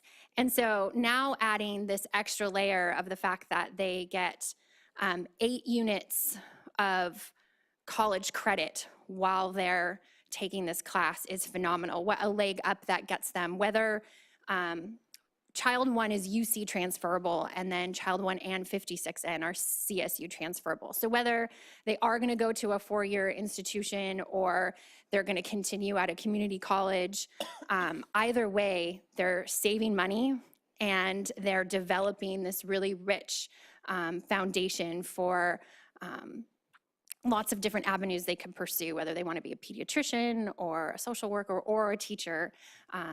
These courses are providing them with that. And ECD2, which we are in our first year of running ECD2, and I have so many students who want to take it. We actually also have ECD1, so I'm teaching this combined class because at Greendale we can only fit right now 26 students across those 11 classrooms. So if we want to add any more over there, let me know because I have more students who want to take. So the ECD2, we go in and are running an extended hour for our young 5 students twice a week. And so they're totally in charge of that hour. So unlike my ECD1, who really go in and collaborate with the teacher and become like an aide and occasionally lead a lesson. My ECD2 kids are running that whole hour. They are deciding what is happening. They are doing the behavior management. I am sitting there going, what did I get myself into? Because I'm like technically the preschool teacher in charge, but they do a phenomenal job. And even amidst the chaos, there's amazing connections and learning going on. So I want my students to actually talk about it, but I think they will speak to this benefit of dual enrollment and what the class is giving them. And just because it's kind of fun to see kind of some of the stuff they're doing, I'll just pass this around and you guys can take a look at one of the many projects they work on in the class. Hello, my name is Ria Kumar, and I'm a senior taking early childhood development. Oftentimes, I find myself asking why we learn what we do in my classes. With early childhood development, that question is so clearly answered. Getting to visit the same little 4- and 5-year-olds in my transitional kindergarten class twice a week not only helps me see and better understand the content I've learned, but the relationships I've formed with the students and teachers have been a bright light during an oftentimes stressful first semester. My experiences have proven how important learning about early childhood development is. We have the power to significantly and positively impact children's lives early on. One day, after a visit to Greendale, I found myself wishing that I could take this class all day, every day, instead of a mix of classes. That's when I realized what I was wishing for is a job in this field. I would love to have a career that involves working in the field of early childhood education. The best part is, with the dual enrollment program, I already have a head start over my future peers, which is bound to help me excel in my early childhood development courses I might take in college. So I'd like to say thank you so much for supporting this course, and I hope you continue to do so. It is inspiring and changes the lives of students of all ages. Okay, that was impressive. I didn't write a full thing like that, so bear with me. So I just want to start off by clarifying again, ECD is a completely different style of class. We go to a school and we have hands-on learning experiences. That's something I never thought would actually be able to happen at Pally. The other thing that I didn't notice actually at first, because it was so well done, is the integration between honors and regular. What this means is in ECD 1, you have the option between taking an honors class and a regular class. Usually at Pally especially, you have a diversification happen where there's kids who don't care about their classes, so they take regular, and kids who really want to succeed, so they take honors, and you find this very big split. That doesn't happen in ECD. In ECD, we see kids across that range communicating and interacting, which I think has a really positive effect on the overall school climate and in this classroom. I want to say one other thing about the big picture of ECD. It's literally a class devoted to helping others. We're helping kids younger than ourselves, and I think that needs to be stressed a lot. And finally, it is the motivation for the future. Like Ria talked about, she sees a field in that. She wants to pursue a job in that field. I'm not sure if I'm at that point yet, but I definitely see it as motivation to continue to learn about something new and try to help other people. So I really hope that we can continue to support this program because it's something incredibly and special to Pally. Thank you. Thank you. Do we have any cards for this item? No. Okay. Are you guys done with your presentation? I don't know, it looks like you might be coming back up. I just want to add one more piece. The equity lens through this dual enrollment piece is, I know that kids had to pass high-stake AP exam to get this college credit at high cost, but I think the advantage of some of this dual enrollment opportunity is that students are earning college credit at no cost, first of all. And I mean, I myself was always nervous taking those one-time high-stake tests, but there is none of that. And kids who are hands-on gets equally can benefit through this program and earn college credit as someone who's really good at taking AP exams. So I think it's just providing one more opportunity and meeting the need of different learners. I think ECD really illustrates that opportunity. So I thank the program. Thank you. Okay, colleagues. Mr. Drop, any questions or comments? I'm very, very impressed by all of you, especially the students who shared with us what it's actually like and the benefits of the program. Very insightful views of the program. I think that this really checks so many boxes in my mind about what we're doing to achieve our goals. One, the sort of practical training that you mentioned is so key in actually helping students develop those passions, as we heard. And it really, seeing the light at the end of the tunnel, seeing what the outcome is, again, really helps build that interest in the subject. And as Ms. Kumar said, you want to do this now. And that's, what more can we ask for by the time someone is done with high school than to have developed the passion to want to do something so badly for the rest of their life? It's amazing. I think the dual enrollment with college credit is something that I would love to continue to see our focus on, especially because partnering with Foothill, which has such a great educational infrastructure, provides us with so much more opportunity to allow students to take these types of courses with practical project-based learning and getting out there and being able to see what the outcome is. And I think that one item that was brought up, which I didn't even think of, which was really great, is how the honors and the regular non-honors course operate in tandem.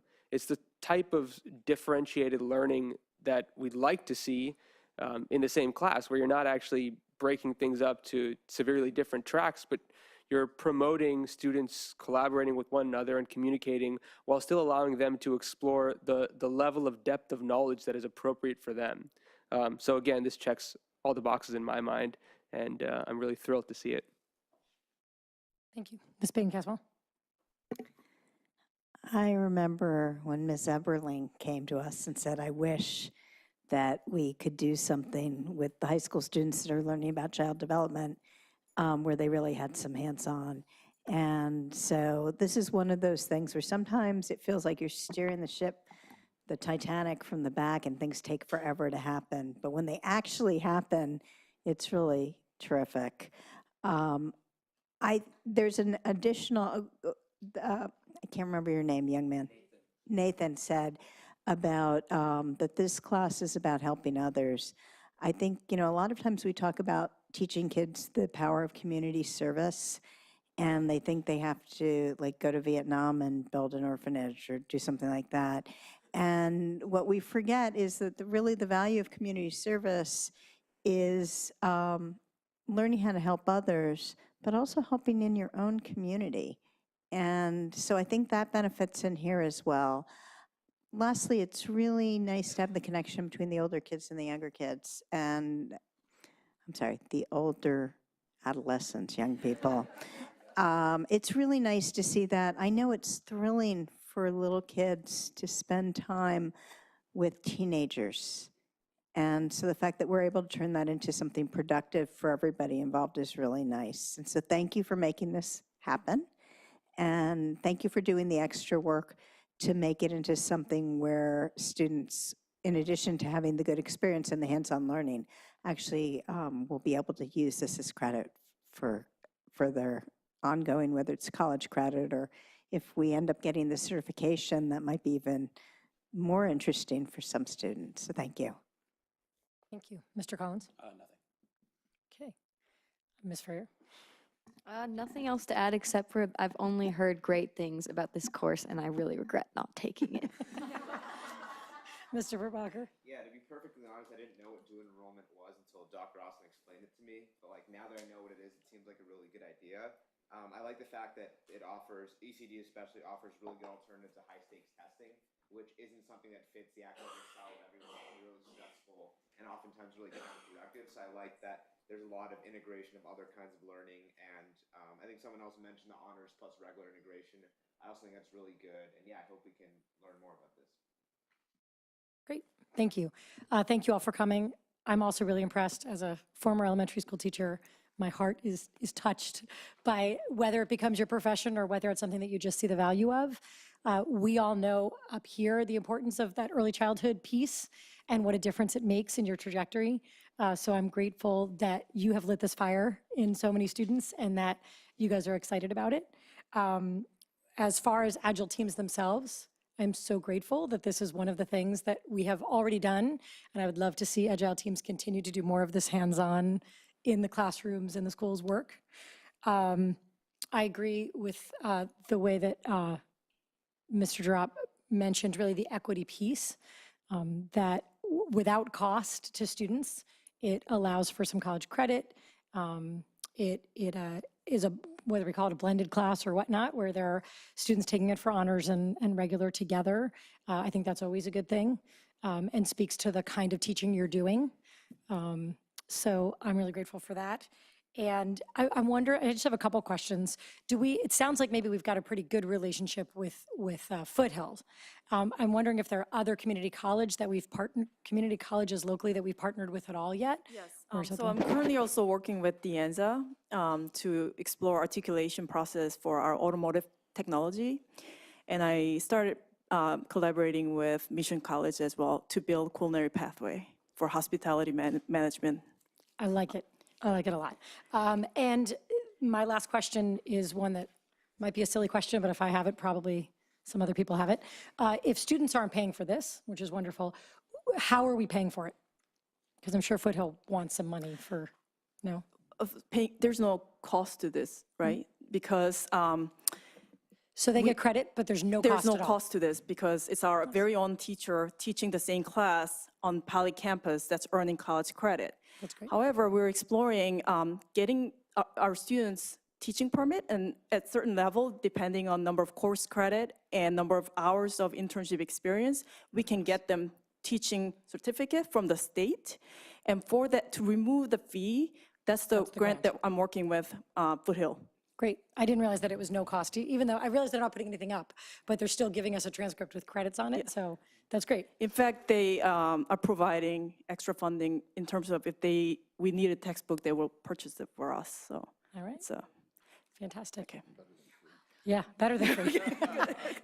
Thank you very, very much. And thank you both for coming here, all of you for coming late on a school night. Okay, do we want to do our equity piece before we take our break? Let's do that. Yeah, okay. Let's move on to the equity piece and then we'll take our break after. Just going to frame it up. One thing about our partnership with Foothill is that they see their role so much as also involved in equity that their brand new outreach officer attended our Saturday Family Leadership Summit and attended our session and gave input and actually helped facilitate one of our groups, kind of impromptu. So there were a couple reasons for the presentation you just saw. One is the program itself, but number two is we have plans to greatly expand our dual enrollment opportunities using our own staff. It's just a win all the way around. So I would like to turn this over now to Ms. Conway to talk to us a little bit about our Saturday event and its place in our bigger plan. Absolutely, thank you. The Family Leadership Summit, as most of you know, occurred on Saturday, and we welcomed about 250 adults, about 110 kids and teens, and those people who slipped past registration, which we don't have a count for.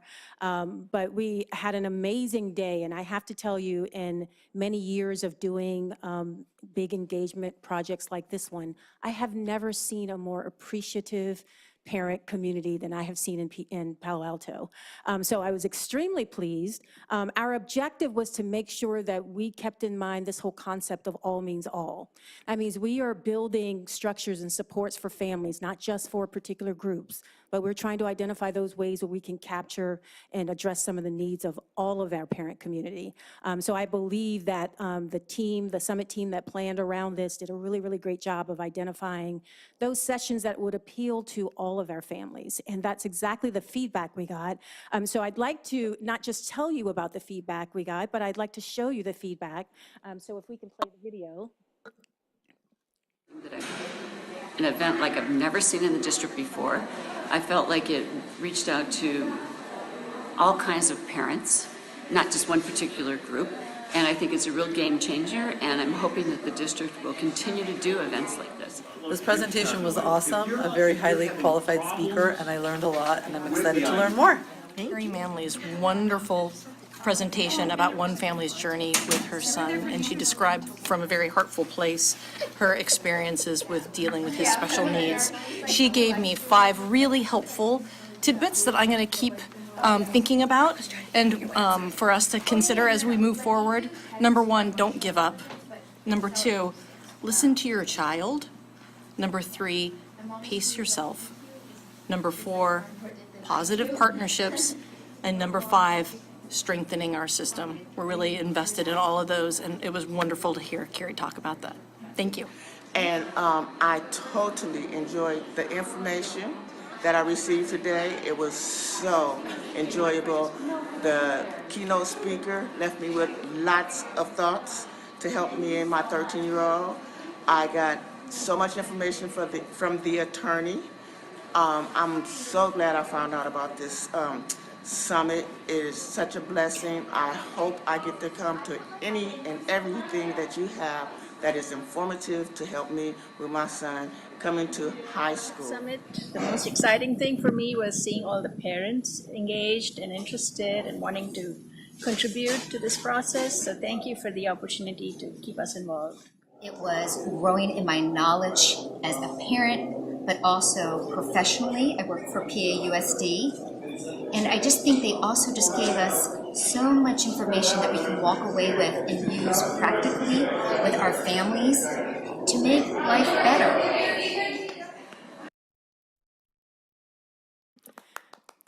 Thank you, thank you. I have to tell you that video started out as about 20 minutes and went down to 10, and the video police told me it had to come down to 3. So you just got a snapshot, and I have to tell you, there was not a single negative comment that I heard, and we pulled people randomly, really wanting to get a sense of what the experience was.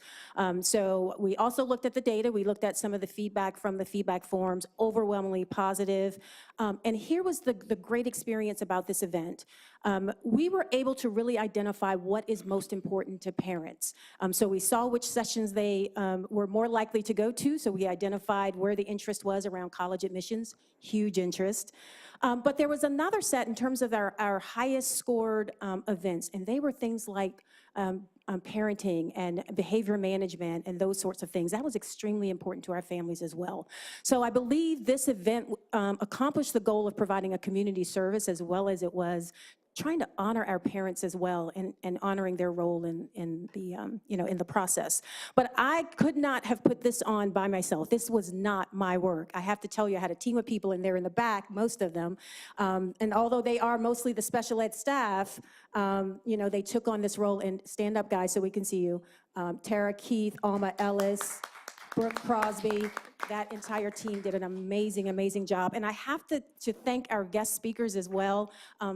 Board Trustee Shonik was there and I had so many positive comments about his speech in the beginning, that he's actually got a couple of gigs he doesn't know about yet. And obviously Jennifer DiBrienza also showed up and spoke a little bit to the crowd. And I have to thank Superintendent Don Austin for supporting this work, because we could not do it without that leadership. So thank everybody for their input. Great. Okay. Do we want to, I don't know, Mr. Collins, do you have any comments or questions? Mr. Drop. I want to thank the team again. It was I was so honored to even be there and be a part of it, and to see how appreciative the parents were, and just how dynamic the sessions were. So thank you so much for your hard work. It was a fantastic event. Ms. Payton-Caswell? Yeah, I thoroughly enjoyed it. There were 2 additional benefits that I hadn't even thought about, but people told me about afterwards, and I saw them in action. One was access to people in the district that parents never normally have access to, or they don't even know who to ask about things. So just having the ability, Dr. Austin, to sit down with you and Clarice and others and talk, and just be in some small group settings and see people they don't normally get to see.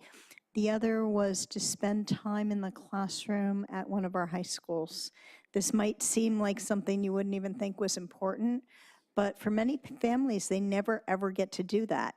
And so to have the experience, oh, well, this is what it feels like to be a student in a classroom here, it was huge. And it doesn't actually matter whether their kid's going to be going to Palo Alto High School or not. It's just, what does it feel like to be in PAUSD? So thank you very much people took, I know there was so much prep time, but also they took all day on Saturday. And I think we have to appreciate that. Thank you. Mr. Prabhakar? No additional comments. Ms. Freyer? No comments. Okay. I just want to echo my colleagues. Thanks. It was a fantastic event. I do think, as Ms. Baton-Caswell mentioned, it was the relationships, which I think so often are difficult. Life is busy. There's a lot of competing issues. There is a lot that this district does. There's a lot of needs our families have. And that's a challenge to develop those relationships. And this was a great step in the right direction. I heard wonderful feedback from attendees about the sessions they went to. I saw some wonderful sessions and keynote speakers. And I am looking forward to this becoming an annual tradition that hopefully you could just keep growing that team as it is, so you don't have to work quite as hard. But thank you for giving up your Saturday and everything that led up to it. It was a fantastic event. Okay, let's take a 5-minute recess. We'll be back at 27 after. That's like 4 minutes. Okay, 28 after. It's 8:21. It's, yeah, it's 8:21, 27. Come on, we're trying to get some other. All right, I'll give it to you.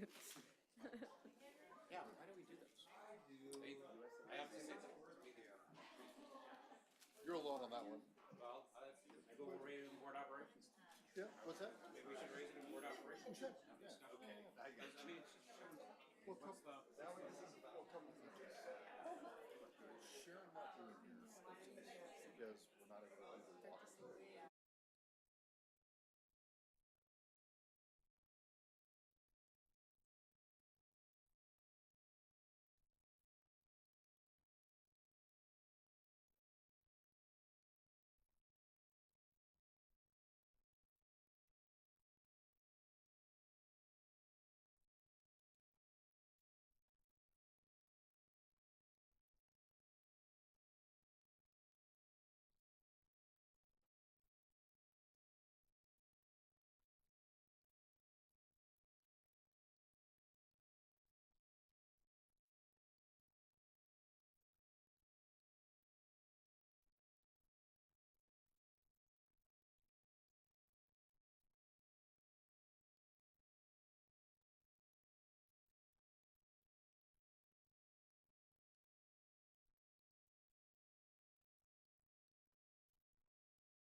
Okay.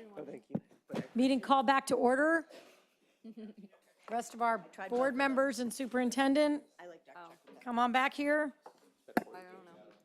I'd like to move on to action item 5A, the resolution supporting the application to the county for Magical Bridge Playground matching funds.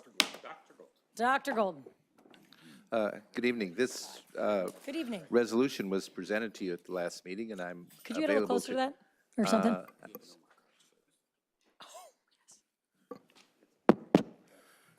Good evening. Much better, thank you. Yes. This resolution was presented to you. Either way. Or you can lower his face, All right. whichever. This resolution was presented to you at the last meeting, and I'm available to respond to questions. Okay. Colleagues, do you have any questions, Ms. Baton-Caswell? I have no questions. I'm in support of this. Mr. Collins? I'm prepared to support it. Mr. Drop? No questions, I support it. Ms. Freer? No questions. Mr. Rocker? I have no questions. So do I have a motion? I move that we approve the resolution supporting the application as presented. I second. Student board members, preferential vote? Aye. Aye. Colleagues? Aye. Aye. Aye. Wonderful. Thank you. And Vicki, you got Mr. Dauber's absent now, right?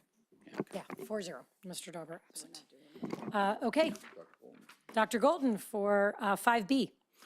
This resolution calls for the current Bond Citizens Oversight Committee to oversee both Measure A and the new Measure Z. These are overlapping bonds, and essentially without exception, school districts do this. In other words, they have their oversight committee oversee both bonds. We discussed this last time and had our questions answered, and we'll do a quick go-around. In fact, does anybody have any questions for Dr. Golden on this? Fantastic. Do we have a motion? I move to appoint the 2008 Measure A Bond Citizens Oversight Committee to oversee also the 2018 Measure C Bond Committee. I second that. Student board members, preferential vote? Aye. Colleagues? Aye. Aye. Great, 4-0, 4-0, 4-0. It's a scoreboard with Mr. Dauber absent. Thank you. And now on to 5C. Our amendment. Dr. Golden was so efficient, we should have him present this, but it's, I'm not efficient, Dr. Olson. Ms. Hendrickson. My confidence is with you. The bar is high. Okay, I'll give it a shot. So we discussed the rationale for the review and bringing forward the conflict of interest code once again. We do have a slight change to the resolution. So we received an inquiry on the whereas number 6, and we've provided revised wording on that. So you should have a copy in front of you now. It reads, whereas any prior conflict of interest code for the district shall be rescinded and superseded by this resolution and appendix. So as you'll see, we're omitting the rescission of the word bylaw because Board Bylaw 9270 remains intact and coexists with this resolution and appendix. So thank you to Trustee Baton-Caswell for her eye on that. We looped back to General Counsel and it provided this revised language. Okay. Colleagues, any questions or comments? Fantastic. Do I have a motion for the amended resolution? So moved. Second. Can I thank Ms. Hendricks for running around this afternoon to get the answer to my questions? Thank you. Yeah, thank you. And I have to say, County Council has been very responsive to us as well. So thank you. Great. Student board members, preferential vote? Aye. Colleagues? Aye. Aye. Aye. 4-0. Thank you. Again, thank you. Okay, on to our only discussion item left for the night is 6A. Back to you, Dr. Golden. The board previously approved acquisition of 6 interim classrooms and a interim bathroom for Hoover Elementary School. This authorizes the bid to install those classrooms. Okay. Colleagues, any questions on this? I move, oh, no, this isn't an action item. It's not an action, just discussion. Nothing to move. Can we bring this back on consent? Yes. Great. Student board members, do you have any questions, comments? Great. Okay, we'll bring it back on consent. You could be right. Okay. You're doing great. Keep it up. Yeah. Man. Okay, we're down to information items. These items are for information only. No action is required. This section was added earlier this year at Dr. Austin's suggestion in an effort to make sure we are providing as much information about the district and things we're doing to the public. This seemed like a good place to put it. So we'll just go through them. There is not necessarily anything for discussion, but if you have any questions about an item, this is an opportunity to ask it. So let's look at 7A, the LCAP, Schedule and Engagement Plan Overview. I'll start with, well, Mr. Dauber's not here, so let's go to Mr. Drop. Do you have any questions or comments? Nope. Ms. Peyton-Caswell?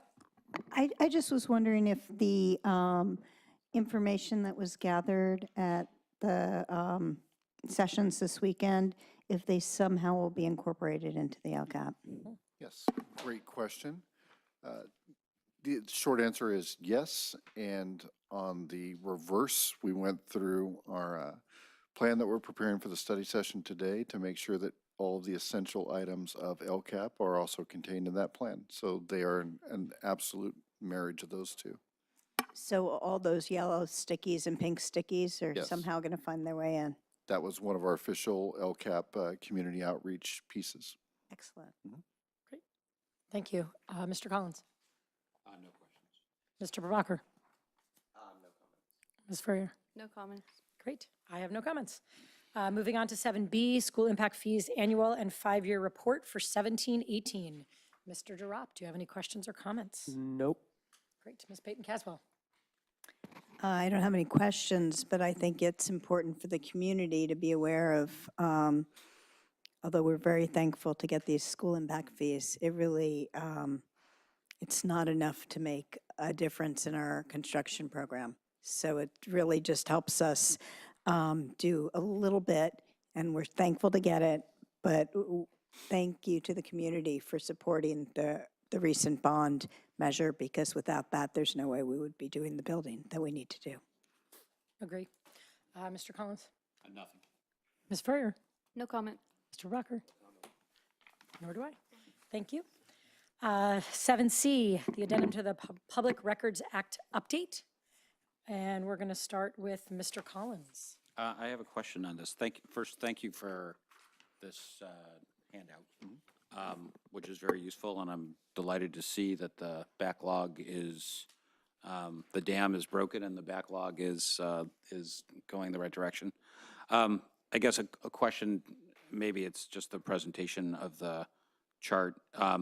When the blue line starts going down, it seems like the orange line should be negative, right? Because it says net new unfilled requests. I think the orange is just Well, hang new. on. Comey can answer. Well, she's not near her mic. Comey, you wanna?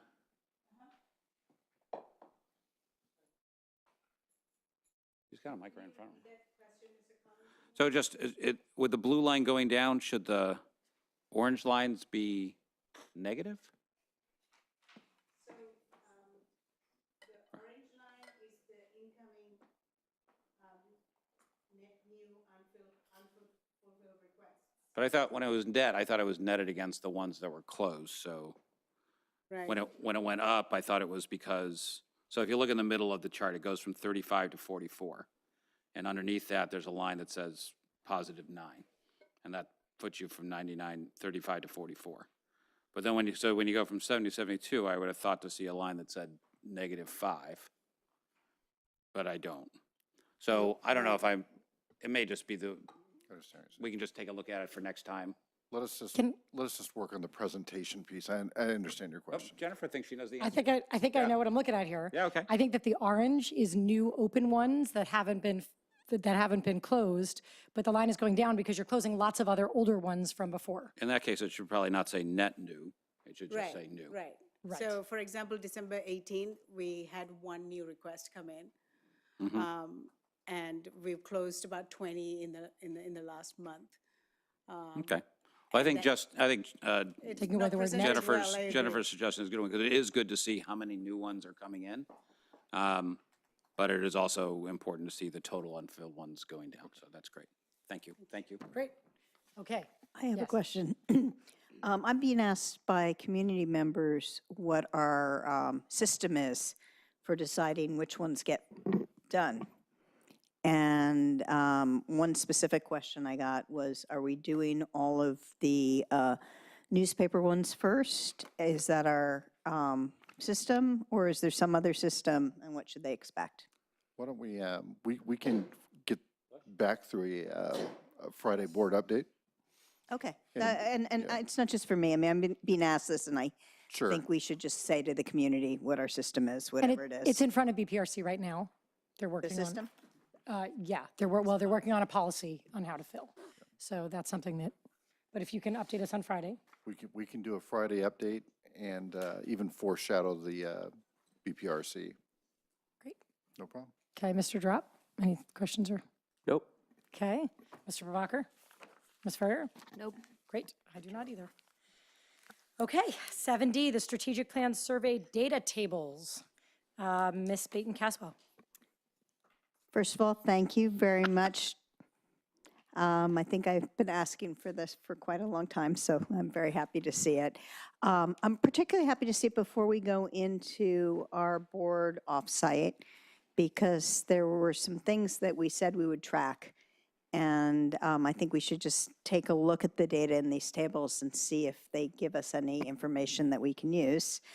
I asked a couple questions. I'm going to ask them out loud to you now, but you have them written already. So I'd like us to take a look at these and see from the staff standpoint, what's the big takeaway from these surveys? Is there information that we need to think about in our goals going forward? Is there some good news we need to talk about? Are there some challenges? What are they? And is it different or the same as the kind of information we're getting from other sources? So for example, one of the things you said to me at the parent event over the weekend was you're hearing consistent things. Does the data in here, is it consistent with that, or is it different? And where is it different? Okay. Couple observations, and I spoke with Chris Kohler about this as well and told him he did not need to stay tonight because it was only on his information. We could probably come back, well, actually on the 24th, we'll make some of those comparisons for you because we have multiple data points now. But when you're talking about takeaways, here are the takeaways. The data is relatively unchanged over time, and answers that we had back even beyond what you're seeing here in these 2 years have not been largely unchanged. I can also say that there's not a lot of evidence that each of those had action items where you should have intended any change. So it's become a reporting of what is. In some cases, you call them like a post-mortem report. So you're looking at things at the end of a point in time. But in some of these had little to no action or attention that you should have expected any change. So that's something we're really trying to incorporate into the new plans, or we don't just have an aspirational goal, but it's backed up with an operational action. So one thing, and I can go back a long time on, is the fact that in old surveys, there was a big difference between Pally and Gunn's, both parents and student and even teachers feeling about counseling. And the board had given direction to staff that we didn't have to have the same program at both schools, but we expected the outcomes or the impressions of the outcomes to be consistent. And so I actually am very interested, just particularly on those questions, and there's only probably 3 or 4 questions around counseling, to look at them each school separately, and here they're together, but each school separately, and see if we've been able to get the results more similar between the 2 schools. And it would be even better if we were able to see some progress, or if we don't see any progress, to just have a discussion about that, because we have invested quite a bit in different things around counseling. I understand your question. It poses a challenge in that it's my understanding that that data has not been pulled apart separately for 4 years. I don't know the direction the board gave explicitly. Wasn't here, and I just don't know that piece. One thing that we're going to propose on the 24th is that in some of these topics, like counseling and these broad topics, that identifying what we want in a future state would help us to start to create something instead of measuring two separate models. And that's our concern right now, is measuring or giving the impression that we're measuring satisfaction to some degree in two separate models looks like a winner and a loser. And I'm not sure that we have a really clear concept of exactly what kind of experience we want our kids to have in an ideal state. So I wish Mr. Dauber was with us for this conversation, because I know this is one of the areas that he felt quite passionately about, and I did as well. I just make the ask that when we have our offsite, that we talk about this. And I do think we can, I think there's a question in the surveys that allows you to separate it out to which school you belong to, which school population. If there isn't, then I guess there isn't, but I thought that there was. I don't have a real strong personal opinion on this. I would just say it's not separated out, not as an oversight, but as a 4-year decision. And I need to know more about that from everybody. Probably at the 24th would be a really good time to understand that, so that we're all in the same, we have the same expectation about the why and the how we're going to do that. Okay. We can make sure that's part of it, though. Unfortunately, of my colleagues, it was only Mr. Dauber that's still on the board who was here during that conversation. Right, we're newbies. Okay, Mr. Collins, the 7D. Yeah, I'm in a grumpy mood today, so I'll just be grumpy. I found this data exceptionally not useful, and I don't think it's Dr. Austin's fault or anybody's fault who's here, for really two reasons. One is the N on the number of respondents on the student piece went down dramatically, and just looking at the across-the-board shift, my guess is the change in the sample selection or the people who responded had more impact on the change in the results than any actual change in the underlying population. So the change year to year probably doesn't tell us anything. So the most important thing you'd get out of a survey like this is seeing how things changed year to year, and I don't think you can make any valid, my judgment was you couldn't make any valid comparisons year to year. The other is that, I mean, I guess somewhat alluding to what Ms. Bent-Caswell said, I mean, the real value of this is tracking it over long periods of time and seeing with some fidelity how views have changed, because there's very little we do that is going to have a 1-year impact on student satisfaction or whatever it is we're trying to measure. We're not in that kind of organization. And we have been doing these surveys for a long time, but we make virtually no effort to track this over long periods of time, even for a small subset of questions. I have like 10 of these that I've been tracking since 2008. And I do it by hand, and I keep it and I look at it. But we've kind of not gotten the benefit of this. We do this really big effort, and we, in my view, get very little, if any, benefit from it. So I would love to see us either change the way we think about it, say we think it's valuable, and organize it so we can get the kind of benefit or stop doing it.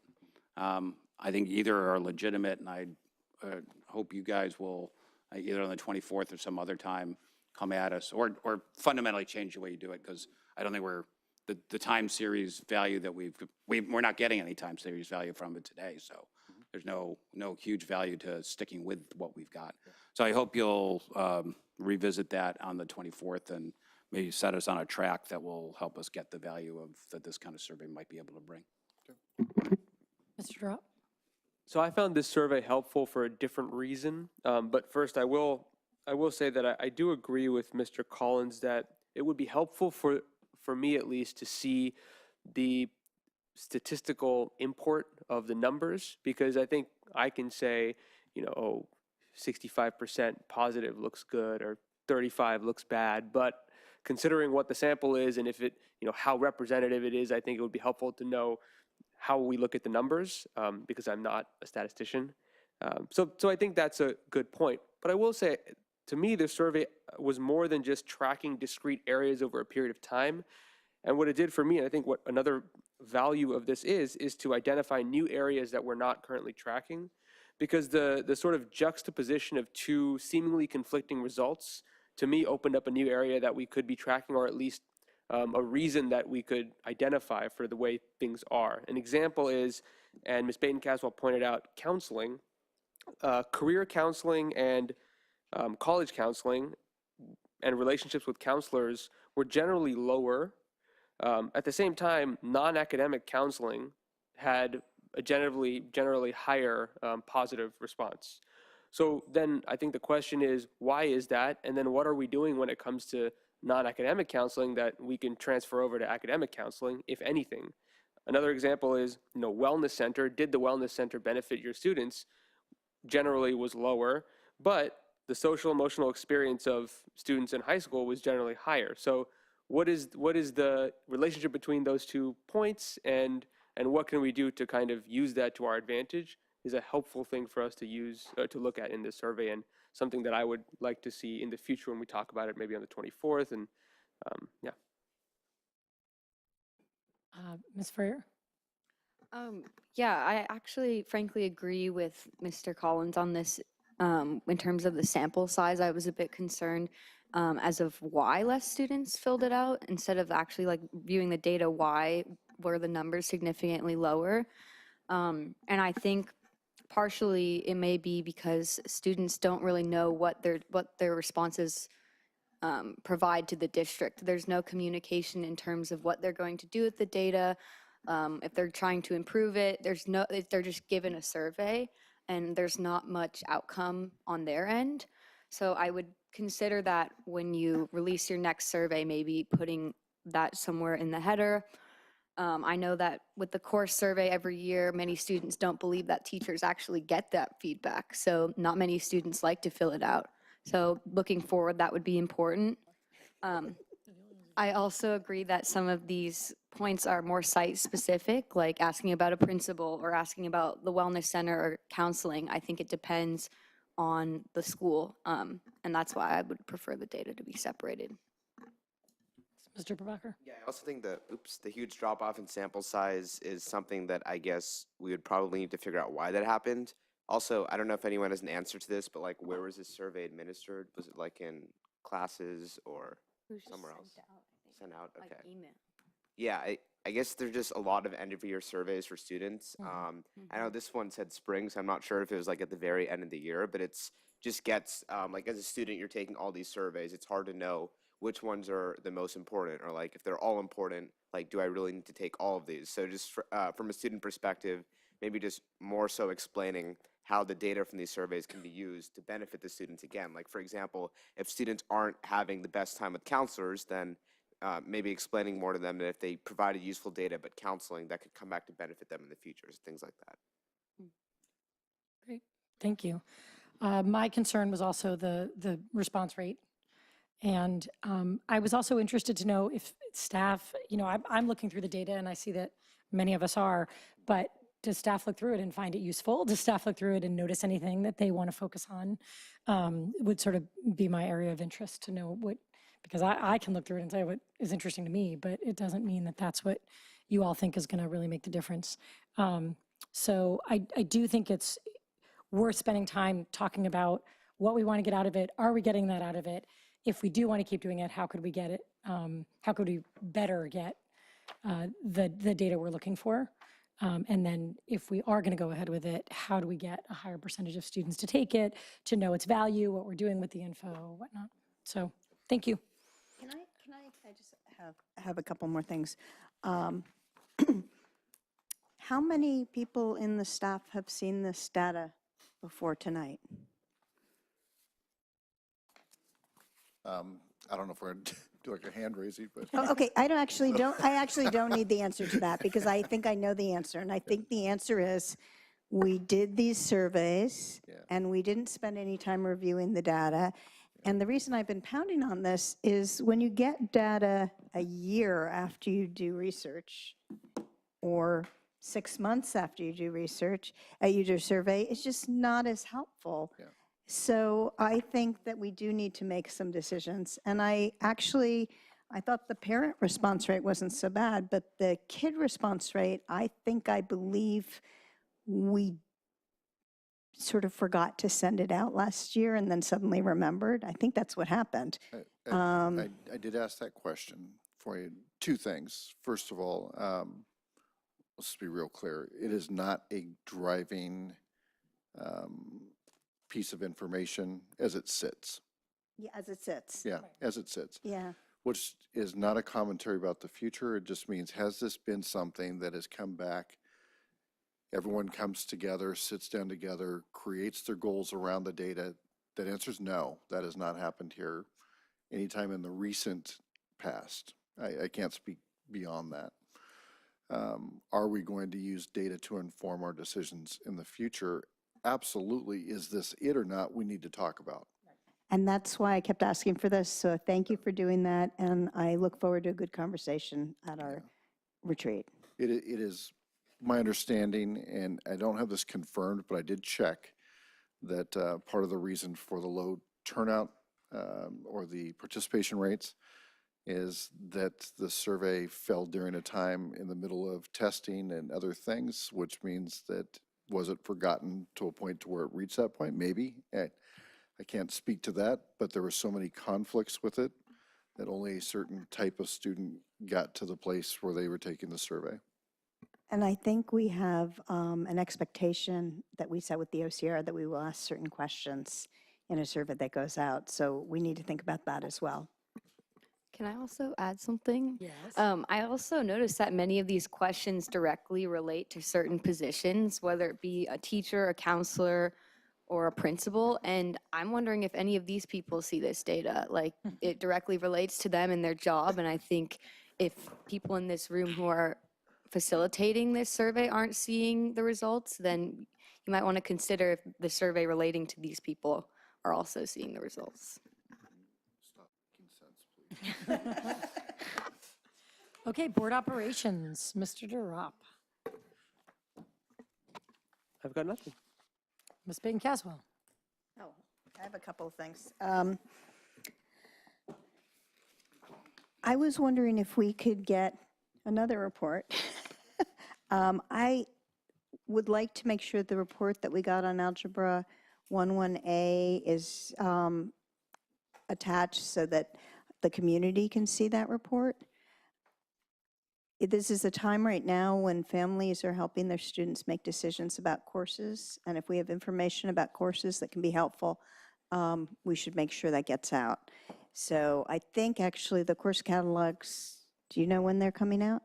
They're in the next week or so? I don't. We're bringing the new courses at the next board meeting. I wish Sharon was here. Okay, so if we're bringing the new courses forward, that means the course catalog is coming out after we see the new courses, because we have to approve them.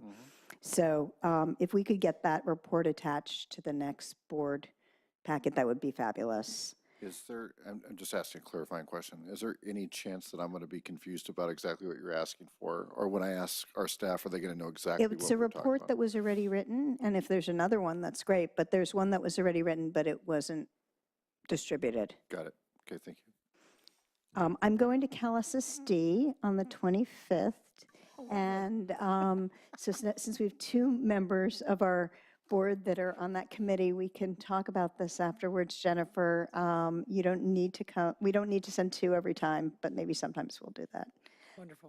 And then I've been asked to do an interview workshop at, had an interview for college workshop on Saturday at Pali. I did one at Gunn earlier in the year, and I think they're going to open it up to Gunn students as well. So I hope on a 3-day weekend, I actually have some people at my workshop. So, and I do have to say that Sharon went to the PTSA meeting at Pali that I was at last week, and it was so great to have her speak to the parents. And Anne, I think it would be so great for the PTAs that you haven't been to at the elementary level to see you and hear you talk, because they have no idea what's going on in the district office, and people were so impressed with the amount of work that was going on. And I think it was good on both sides. It was good for them to hear Sharon. I think it was really good for Sharon to be able to interact with parents as well. Great.